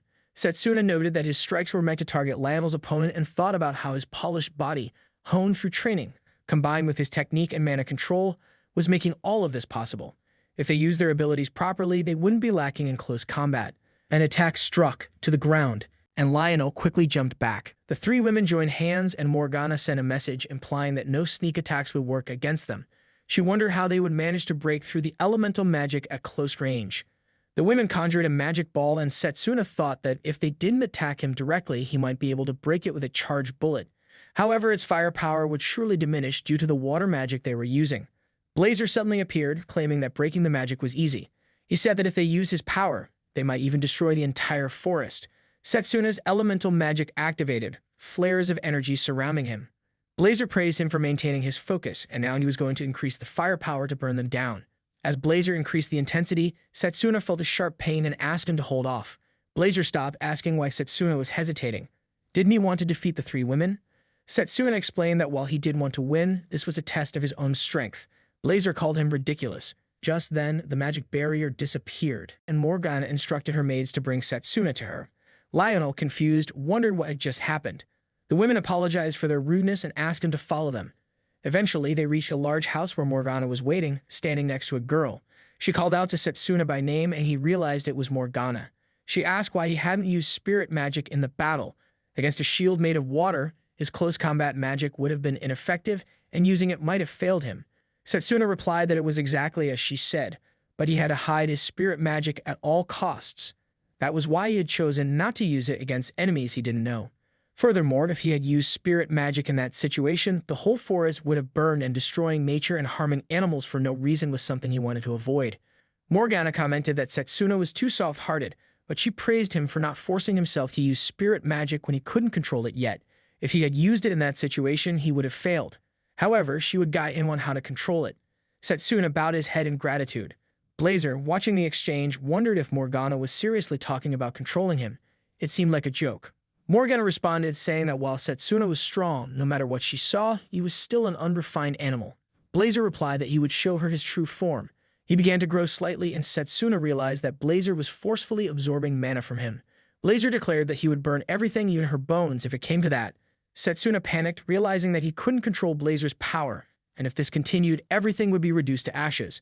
Morgana reassured him that there were no other humans living in the forest, which made it easier for her to control the situation. However, she wouldn't let Blazer burn it all down. With that, she summoned her spirit, declaring that she would show Setsuna how a true spirit should be controlled. Blazer attacked her with a fireball, but as it struck Morgana's body, she transformed into water and regenerated effortlessly. She declared that it was time to end the battle. Using her power, she summoned a massive surge of water from the lake, leaving Lionel in shock. The water rushed toward Blazer, extinguishing its flames. Morgana stated that the spirit had merely formed a weak bond with Setsuna, making its power insufficient. It was nothing more than a wild beast. However, if Setsuna were to establish a true bond with his spirit, he would be able to control its manifestation and power freely. He contemplated the idea of mastering nature to such an extent. After the battle, Morgana explained that there were 3 stages of mastery in spirit magic. The first stage was becoming one with nature. The second was entering the spirit world at will, confronting the spirit and earning its genuine recognition. She had heard that Setsuna had forced a contract without even properly completing the first stage, which was why his spirit magic remained incomplete. Frustrated, Morgana scolded Dahan, calling him a brat and accusing him of failing to teach Setsuna properly. Setsuna was taken aback. How could Morgana refer to the headmaster in such a way? Morgana then revealed that the forest was home to many spirits, making it the ideal place to reach a state of selflessness. Starting the next day, Setsuna's training would begin. Morgana asked him to demonstrate the qualities that had led the spirit to choose him. He agreed, and the following day, she observed him meditating in the forest. Throughout the day, he not only practiced diligently with the others, but also helped with household chores and kept the house clean. One night, as he was training near the lake, several glowing lights began to descend around him. He immediately understood that he was amidst the presence of nature itself. Gazing toward the house perched on the cliff, he murmured to himself that he was now ready to face Blazer. As they gathered in the house, Morgana remarked that it seems Setsuna had sensed the presence of the spirits and reached this stage in just 2 weeks, an impressive feat. She explained that from this point on, he would need to enter the spirit world and form a bond with the spirits. However, she revealed that in the spirit world, magic power was meaningless and only one's true strength mattered. Even though Setsuna had gained the ability to perceive spirits, facing Blazer alone would still be too much for him. Morgana decided she would accompany him. Blazer acknowledged the unusual circumstances but remained skeptical, questioning whether Morgana truly believed she could challenge him in the spirit world. She warned Setsuna not to get too full of himself. Setsuna calmly responded that all he needed was Blazer's approval. Morgana then turned to Lionel, explaining that while they were in the spirit world, their physical bodies would be completely defenseless. Since this place was their hideout, guarded by their servants, she entrusted Lionel with their protection. Lionel agreed, assuring them that he and the others would safeguard their bodies while they were away. Morgana suggested they begin and instructed Setsuna to first reach a state of selflessness. Once he did, the door to the spirit world would open. Setsuna followed her guidance, and when he opened his eyes, he found himself standing face to face with Blazer, with Morgana by his side. Morgana remarked that Blazer's arrogance was not without merit. Setsuna realized that since he could not perceive the spirits, he understood the true extent of Blazer's power. Blazer, noticing the change, commented that it seemed Morgana was taking this a bit more seriously. She then created a barrier and explained that it was meant to protect Blazer's will. She warned that if Setsuna confronted him directly, he might be left behind in the spirit world. Blazer scoffed, telling Morgana not to get ahead of herself and questioning if she truly believed she could control his power with such weak determination. Setsuna, now enraged, retorted that he had trained in magic control more than anyone. Since spirit power followed the same principles, he had mastered it as well. Now that he had reached a state of selflessness, he believed that nothing would hold him back. If he wanted Blazer's approval, there was still one more way to prove himself. Blazer warned him not to regret bringing such a burden upon himself. Meanwhile, Lionel and a girl were in the house observing the situation. Lionel remarked that it seems Setsuna had begun, and he was confident Setsuna would manage. However, he felt a dark magic power approaching, something malicious. It was heading toward the hideout, and at such a critical time, he couldn't let anyone interrupt the battle between Setsuna and Blazer. With the dark aura surrounding him, Leo entered the room, excusing himself before asking if anyone was home. His eyes landed on Lionel, and he wondered if Lionel was from the close combat department. To his surprise, he also spotted Setsuna, who would save him some trouble. Lionel, recognizing Leo, mentioned that he was a runaway student they had been searching for. To think that Leo had come to find them. Suddenly, Zagan burst into the room, destroying the wall, and struck a doll, calling them his rookie. He declared that he would take both the old lady and Setsuna. Leo, surprised by Zagan's intentions, reminded him that they used to be best friends. He asked if Zagan couldn't settle for just the old lady and the doll. Lionel immediately realized that Zagan was also an apostle. He grimaced, noting that they had arrived at the worst possible time. If he weren't a teacher, he would have run. Leo, sensing the tension, told Lionel that if he wanted to, he could leave, as they weren't after him. However, Lionel, unwilling to back down, created a mana sword, telling Leo not to mock him. He explained that in their academy, there was no teacher who would abandon their students. With that, he charged to attack. Blazer told Morgana that she would make him acknowledge her, but he believed those claims were just empty words. Setsuna thought to himself not to be swayed, for this was a world where willpower meant everything, and he needed to keep his heart strong. Setsuna glanced at Morgana, unsure of what was happening. She replied that something was wrong in the real world. An evil presence was invading the forest, and it seemed her servants had already been subdued. Setsuna was concerned but urged Morgana to go ahead. Morgana warned him that if she released the barrier, Setsuna might be burned by the spirit's will and could even be unable to return to the real world. Setsuna dismissed her warning, saying that the trial he must face should be faced alone. He asked her to take care of the teacher and the servants. Blazer gave a final command, telling Setsuna to return, as it wouldn't be worth it if he died there after all the guidance he had received. Setsuna reassured her that he would be back. Morgana, seeing his determination, removed the barrier so he could leave. He apologized to Blazer for making him wait. Blazer then asked why Setsuna desired his power so much, noting that it was far beyond his reach and wondering if he was willing to burn himself for it. Setsuna replied that he had lost everything in the world before his regression. Blazer paused, realizing that this was the landscape of Setsuna's mind. Setsuna continued, explaining that the magic army was manipulated by the apostles and that the world had collapsed and could not be rebuilt. His mentors had all been taken from him, and that regret awakened the power of the time spirit to send him back. Now he swore that he wouldn't let anyone take anything from him again. Blazer, intrigued, wondered if Setsuna's motivation was revenge on those who destroyed the world, or perhaps a challenge. He found it to be a beautiful display of human motivation, but facing such despair without fear, that was madness, and Setsuna was certainly an interesting one. Blazer acknowledged that Setsuna was worthy of facing a trial, but what he desired was not just a part of his power, but all of it. With that, Blazer took a smaller, more human-like form and said that it wouldn't be a test of individuals like before, but a trial set by Blazer himself. Setsuna wondered if this was a clash of wills and rushed forward to attack Blazer. Blazer responded in kind, and they both struck out with their hands, clashing in the spirit world. Back in the real world, Lionel was locked in battle with Zagan. He managed to sever part of Zagan's feather, and Zagan remarked that Lionel was pretty decent for a human.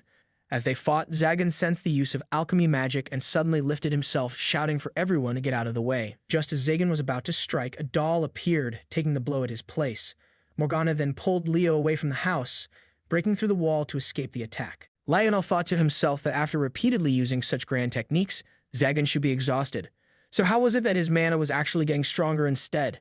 Zagan, noticing his confusion, told Lionel not to slack off. Lionel agreed and was about to attack, but Morgana intervened, using her magic to block his attack. She wondered aloud how they could be so noisy in someone else's house. Realizing that Morgana had finally awakened, Lionel asked if he could at least be given a break. Morgana replied that young ones should struggle more. As Zagan prepared to attack her, Lionel rushed in and slashed at him. Zagan, using his power, blocked Lionel's strike, and Morgana sensed that it was disintegrated. Leo wondered if this was the spirit magic from the report, and apologized to herself for not realizing sooner that it was useless. As Zagan was about to strike again, Lionel punched him, but Zagan stepped back, telling him to keep Lionel under control. Zagan landed a hit on Lionel, sending him crashing out of the house. Morgana, observing Zagan's moves, wondered if his ability could nullify all magic, allowing him to avoid any attacks. She questioned whether this was a special technique or if there was some kind of prerequisite for it. Morgana considered striking him with magic at close range, hoping that the lack of time to react would make her attack more effective.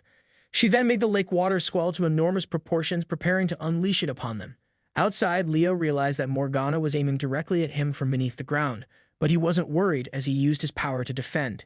He thought that if it didn't work, she would have no choice but to use her trump card. Morgana raised the water even higher, planning to wrap him in it and swallow both of them.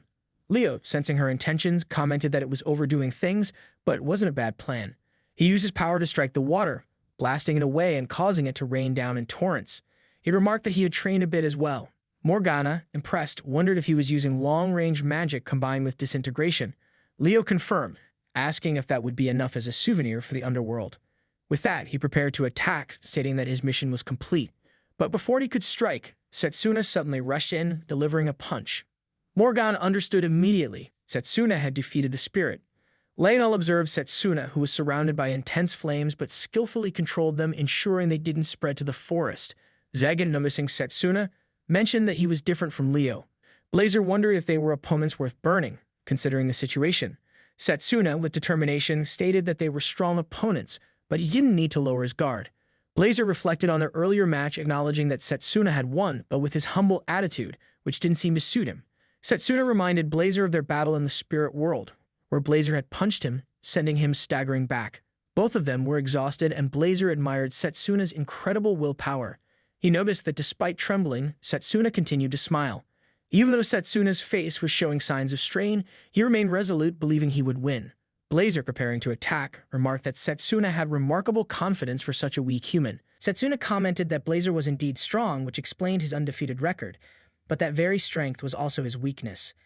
Bahu commented that Blazer was indeed strong, which explained his undefeated record, but that very strength was also his weakness.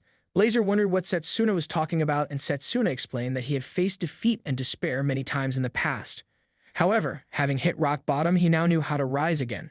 No matter how hard things got, his spirit wouldn't break and his willpower would lead him to victory. He was ready to strike, declaring that this would be Blazer's first defeat. Blazer, rising to his feet, declared that it would be Setsuna's last defeat. With all their power, they clashed. After some time, Blazer marveled at Setsuna's strength, admitting that Setsuna had surpassed his expectations. Now he acknowledged that Setsuna had won, though he wondered when Setsuna had become so strong to the point of certain victory. Setsuna replied that in the midst of battle, he had felt his willpower swelling, and the intensity of Blazer's resolve felt like a blazing fire, which began to flow into him. Blazer realized how it had happened without even realizing it and acknowledged Setsuna as a worthy ally, someone he could entrust his power to. He asked Setsuna to take his hand. They both clasped fists, and Setsuna thanked him for entrusting him with his power. Blazer replied that there was no need for thanks and urged him to go. Setsuna nodded and, without further words, turned and stood before Zagan. Lionel warned Setsuna to be careful of Zagan's claws. Setsuna replied that they steal the magic power of whatever they touch. He thought to himself that Zagan was the only apostle he had fought before returning, and his authority was the devourer of all.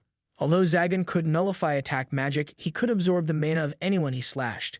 Zagan was the most powerful entity to have single-handedly annihilated the Northern Kingdom, a place known for its advanced alchemy equipment, all while stealing their magic power. Zagan, noticing Setsuna's knowledge of his authority, remarked that he didn't know how Setsuna had learned about it, but he wouldn't win against him. Leo, trying to regain his composure, winced in pain and noted that Setsuna was much faster than before. Setsuna was surprised that Leo was still able to stand and wondered if he had reduced the impact with magic integration. Realizing Leo had grown even stronger, Zagan told Leo that he would handle Setsuna and asked him to step back and watch. Leo agreed, stepping back to observe. Setsuna reflected that before returning, he had managed to defeat Zagan by exploiting his advantage in long-range magic. But now Zagan's specialty was in close-range combat, and one hit could be fatal. However, Setsuna had changed as well. He blocked Zagan's attack and landed a side punch, forcing Zagan to step back. But Setsuna didn't stop, he pressed the attack again. Zagan, shocked, declared that it was impossible for Setsuna to be faster than him. Setsuna thought to himself that by combining Blazer's power with his own physical boost, he could move much faster. Lionel realized that Setsuna was now combining close combat techniques with spirit magic, enabling him to move even quicker and land multiple strikes on Zagan. Morgana marveled at how Setsuna could control the range of his fire attacks so precisely in such a short time, a truly impressive feat. Zagan let out a loud roar that created immense pressure on everyone around them. He then taunted Setsuna, saying that cloaking his body in flames was essentially asking to be absorbed. He declared that he could feel the overwhelming power now, as he was the devourer of all things. Setsuna smiled, thinking to himself that he was curious about that as well. Zagan charged at Setsuna, landing a hit on him. However, he did this to get closer to the tree, and as Zagan attacked, Setsuna skillfully dodged. Suddenly, Zagan felt as though his body was burning. He called out to Morgana, asking her to use her water magic on him. His body then froze in place, and he wondered what was happening. Setsuna calmly explained that, as he suspected, Zagan couldn't fully devour the spirit magic. Even if he absorbed it with his power, it was useless if he couldn't properly use it. Instead, it was consuming him from the inside. The spirit power was not something that Zagan or any being like him could easily devour. Zagan shouted at Setsuna, accusing him of doing this on purpose. He then turned to Leo, demanding that he disintegrate the magic inside his body. Leo replied sarcastically, pointing out that Zagan had told him to just watch earlier, and now he was fine with Leo interfering. Leo attacked Zagan, and Zagan was puzzled, wondering what Leo was doing. The attack even hit Morgana in the process. Zagan finally realized that Leo had betrayed them. Leo responded, saying that he prioritized the mission and dealt with Morgana because his former superior was useless. He added that Zagan's keen sense of smell had been useful in locating Morgana, but his beastly nature had become unbearable. Leo had done what needed to be done. Furious, Zagan yelled that he would never forgive Leo and vowed to take them all down with him. For his master's sake, he would kill them all. As Zagan prepared to attack, Setsuna used his spirit flame magic, slashing through the air with an inferno slash. Zagan responded by spitting a stone from his mouth, but it was destroyed in the attack, and Zagan was ultimately killed, his body turning to ashes. Setsuna gazed at the black gemstone left behind, then called out to Leo, but realized he had already escaped. He muttered Leo's name, vowing to remember it. No matter where Leo was, Setsuna would find him and defeat him without mercy the next time they crossed paths. Morgana collapsed, and Setsuna rushed to her side, telling her to hang in there and promising to treat her immediately. However, she explained that the opponent had used disintegration magic, and her body couldn't be saved. Both Lionel and Setsuna were deeply saddened by the news. Morgana, with a faint smile, told them not to be sad. She acknowledged that Setsuna was the close combat mage recognized by the spirit flame, and that she had something to entrust to him. She handed him a tool that contained her spirit, explaining that if he used it, it would be helpful for him to understand the speed of water and the sea. She entrusted it to him. Setsuna, shaken, pleaded with her not to speak as if she was leaving behind a keepsake. He refused to accept that there was no way to save her. But Morgana had already passed away, and Setsuna gently laid her down, his heart heavy. He whispered to himself that no matter how strong he became, if he couldn't protect those important to him, then what was the point? Lionel approached, trying to console him. He explained that life was uncertain, and no one knew what would happen next. No matter how strong someone was, humans were imperfect. The most important thing was to keep facing challenges without giving up, and as long as they were alive, they should continue to fight. Lionel hoped that Setsuna could understand that. Just then, a girl approached and patted Setsuna on the head. She playfully told him that he had been tricked and warned him not to say things like keepsake because it brought bad luck. To his shock, she declared that she was the real Morgana. Both Setsuna and Lionel were stunned. Morgana explained that the old woman he had seen before was actually an alchemical doll, just like the other servants. However, unlike the others, Morgana had embedded her soul into the doll, which was why all of her emotions and powers resided in that old woman. She teased Setsuna, calling him a fool and saying that it was simply a matter of experience. Lionel, still in disbelief, wondered if the old woman was just a decoy. Morgana confirmed that she was, mentioning that the old woman was the masterpiece of the alchemist. She asked if everyone was surprised by the revelation. Setsuna, still trying to process everything, admitted he had never seen a doll so lifelike. He remembered that even in the spirit world, she had appeared as the old woman. Morgana replied that in the spirit world, appearances could be changed at will. Lionel asked that wasn't it a bit much to say that she was Morgana. Morgana revealed her pointed ears, confirming that she was indeed an elf. She explained that elves had lifespans that were much longer than humans, and she asked Setsuna to guess her age. Lionel turned to Setsuna, asking him to give it a try as he was good at that sort of thing. Setsuna, however, immediately refused, knowing it was a trap. There was no right answer to the question. Morgana laughed and revealed the correct answer. She was 300 years old. Setsuna remarked that they didn't answer in digits, then asked if that meant she had also been involved in the Great Magic War. Morgana smiled, asking if he was interested in the war. She said she could tell him about it, but it would come at price. Setsuna, always ready for information, said he had some money to offer. Morgana chuckled, telling him not to take it so seriously. She assured him it wasn't about money, but that it wasn't safe to talk there. She suggested they move to the lake where they could discuss the erased history in peace. As they reached the lake, Morgana picked up a stone and threw it into the water. She attempted to jump across, but on her third attempt, the stone sank, and she was frustrated that she hadn't broken the 90-year record. Setsuna turned to Lionel and asked if he was the only one who couldn't keep up with her. Lionel replied that he was in the same position. He speculated that Morgana must have been under a lot of stress. Morgana sighed and suggested they get back to the story of the Great War. She explained that, as they knew, the world was inhabited by various races: humans, dwarves, beastmen, and others. Among them, the elves had lifespans that could be considered eternal. The elves prefer living in nature and often had the opportunity to interact with spirits. This connection allowed them to master spirit magic. The elves and spirits, sometimes revered by humans, were not always seen in a positive light. Some deviated from their paths while being worshipped. One such elf manipulated the king of a nation that worshipped him, teaching spirit magic to those who followed him. This elf waged a war to conquer the world. Setsuna wondered if this was the Great Magic War. Lionel added that the combination of blind faith and power could be incredibly dangerous. Morgana continued, explaining that after many sacrifices on both sides, the followers of the elves and spirits were defeated. Since then, elves have been persecuted as beings who disrupted people's minds. Setsuna realized that the term ancient magic had been coined to conceal the fact that there was magic capable of handling spirits. Morgana confirmed this and explained that was the reason for the term. Lionel, still processing everything, asked Morgana if she resented humans for what they had done to the elves. She replied that she once did, but no longer. Lionel was curious if she still held any resentment. Morgana nodded, saying that while she no longer resented humans, she still kept her distance from them. Since the Great War, there were still those who sought the lives of elves. Even after 200 years, the legacy of hatred remained. That was why she used a double identity to hide her true form. Setsuna asked why she had revealed her real self to them.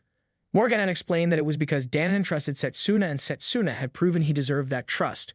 Moreover, she had seen him cry and she felt it was time to show her true self. Setsuna quickly corrected her, saying that he hadn't cried. He reflected on the Great Magic War, thinking that the elves had used spirit magic and succeeded in defeating one of the apostles.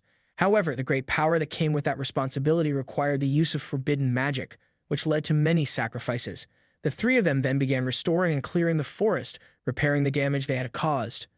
After everything was completed, it was time for them to part ways. Morgana thanked them for cleaning up the area. Setsuna responded with gratitude, saying he was glad to have met her. Lionel then asked what her plans were after this. She replied that since her whereabouts had been discovered, she would have to hide somewhere else, and they would probably never meet again. Setsuna called out to her, asking that when humanity was in danger, could he call on her power? He bowed and humbly requested her help.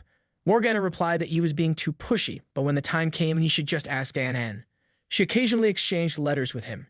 Setsuna thanked her for that. Suddenly, Blazer appeared, mockingly telling Morgana not to think she could get away with a little sparring and that next time he would burn her to ashes.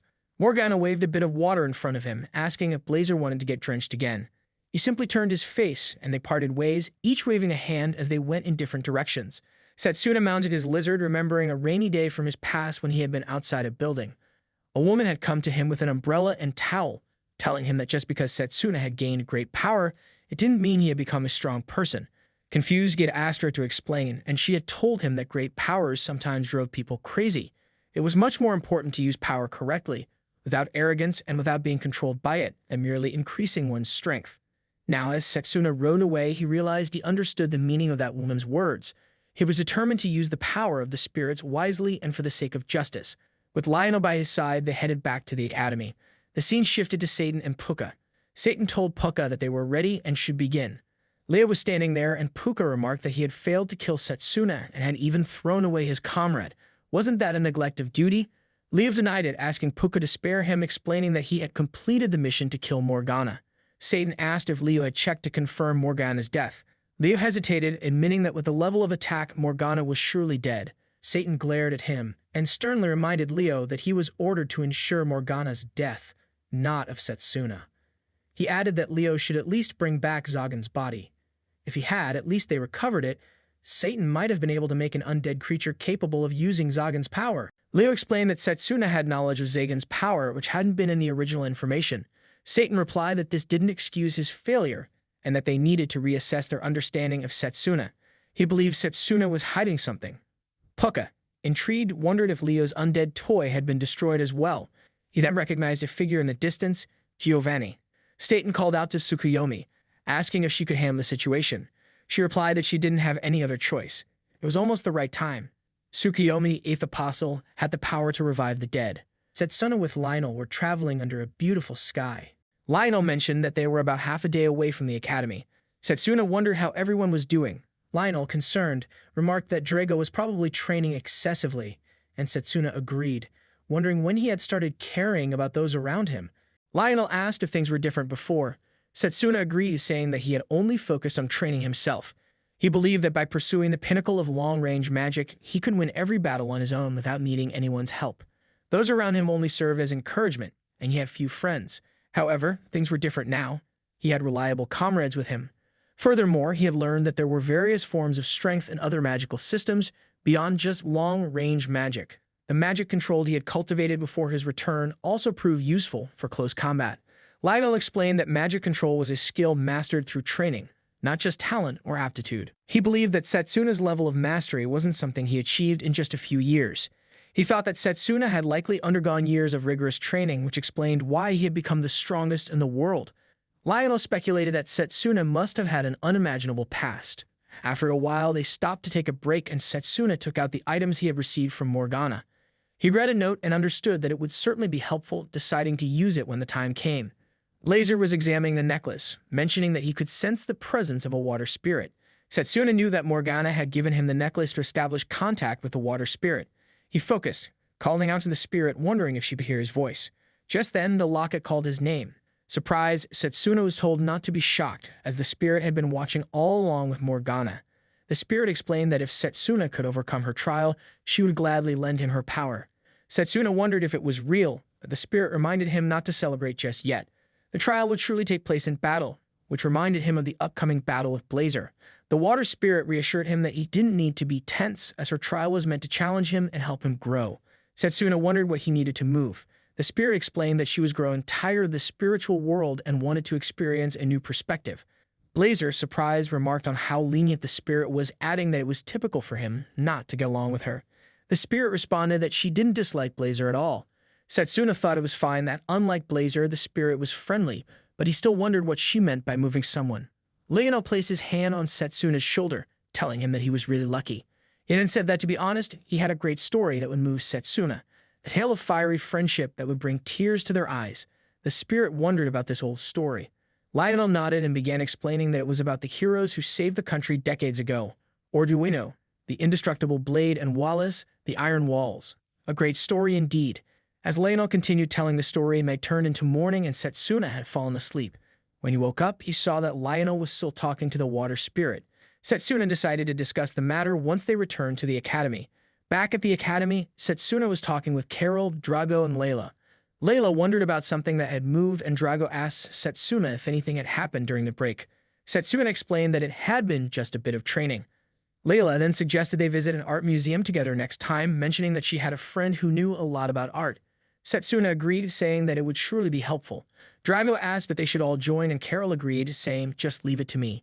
Later, they all arrived at the museum to explore. Afterward, as they were heading back, Setsuna returned to Drago, and Drago removed his t-shirt to show off his body. Carol, in turn, unleashed her inferno, displaying its power. Even Blazer didn't step back and showed off his own powers. Setsuna, however, was still concerned about the water spirit. The scene shifted to Setsuna training under the world tree. While working on his reflexes, Blazer remarked that Setsuna had mastered his power to the point where it was almost like having a partner. He had surpassed the human limit so quickly. Setsuna replied he never thought he would hear such words from Blazer. He assured him that there was no need to worry, as the new technique seemed almost complete. As Setsuna looked around, he noticed the snow, realizing that winter had already arrived. He thought to himself that the time of the incident was approaching, and he still hadn't made the contract with the water spirit. Packing his things, Setsuna muttered that they should put the trial on hold for a while since he had something else to do. Blazer asked if he was sure he was done with the training. Setsuna replied that the timing was right, but he couldn't ignore the power of the sacred tree any longer. They had used a vast amount of mana in their training, and it would take a few years to recharge. Setsuna bowed toward the tree, thanking it for helping him master Blazer's power so well. With the end of the year approaching, Setsuna realized there was no time to rest. Blazer wondered if this meant a big battle was coming. Setsuna confirmed, explaining that before returning, the humidity had been defeated by the evil god, and there were 4 main causes behind the defeat. One of these would occur in the next 7 days. Blazer asked what the 4 great causes of defeat were. Setsuna replied that among the invasions by the evil god, there were 4 particularly fatal events: the Great Pledge of the Dragon's Silence, the destruction of the Manga's army, the overnight disappearance of the royal capital, and the army of the underworlds starting to move within 7 days. Additionally, the sudden appearance of a massive number of undead caused both the Manga's party and civilians to suffer great losses. Blazer asked if undead were not considered much of a threat. Bahat replied that they would not be if they were just regular undead. However, the enemy undead were once heroes who had been greatly respected and admired worldwide. He suspected that a powerful force was behind this transformation, turning the dead into these special undead. Initially, he thought Giovanni might be a apostle behind it, but he found it hard to believe that Giovanni had enough power to command the army of the underworld. The incident that was set to take place in a few days was a grave robbery in Eldon, Setsuna's hometown, where bodies were taken from the graves of heroes. It was believed that the heroes' treasures were the original target. Laser added that the actual goal was the corpses themselves. Setsuna stated that he would head to the royal cemetery before the night of the incident to prevent it. While they were having a meal with friends, Layla asked Drago if he was going home during the winter break. Drago agreed, explaining that his father was going to teach him the secret techniques of close combat, passed down through generations. Carol said she would be playing with Fenrir in the ice plains on her family's territory and asked if Blazer would join her. Blazer declined. Layla was amazed to hear that Carol's family owned territory, and she couldn't even imagine it. Layla then asked Setsuna how he planned to spend his time. He appeared deep in thought, and when she called out to him again, he seemed surprised, asking what they were talking about. Layla thought he had become lost in thought again and wondered if he was hiding something dangerous from them that he couldn't share. Just then, Carol leaned closer to Layla and told her that Setsuna had secret popularity among the girls, and if Layla didn't make a move soon, she might lose him. Layla denied it, saying that wasn't the case. Carol assured Layla she didn't need to hide it. Layla then asked Setsuna where he was from. He replied that he was from an orphanage in the Eldina region. Layla mentioned that it was very close to her family's inn. Carl, who had been listening, interrupted and mentioned that her family ran an inn. Setsuna asked who he was. Carl, irritated, responded that he was Carl the Noble. Then Carl invited Layla to join his salon, promising her a luxurious vacation far beyond the experience of staying at an inn.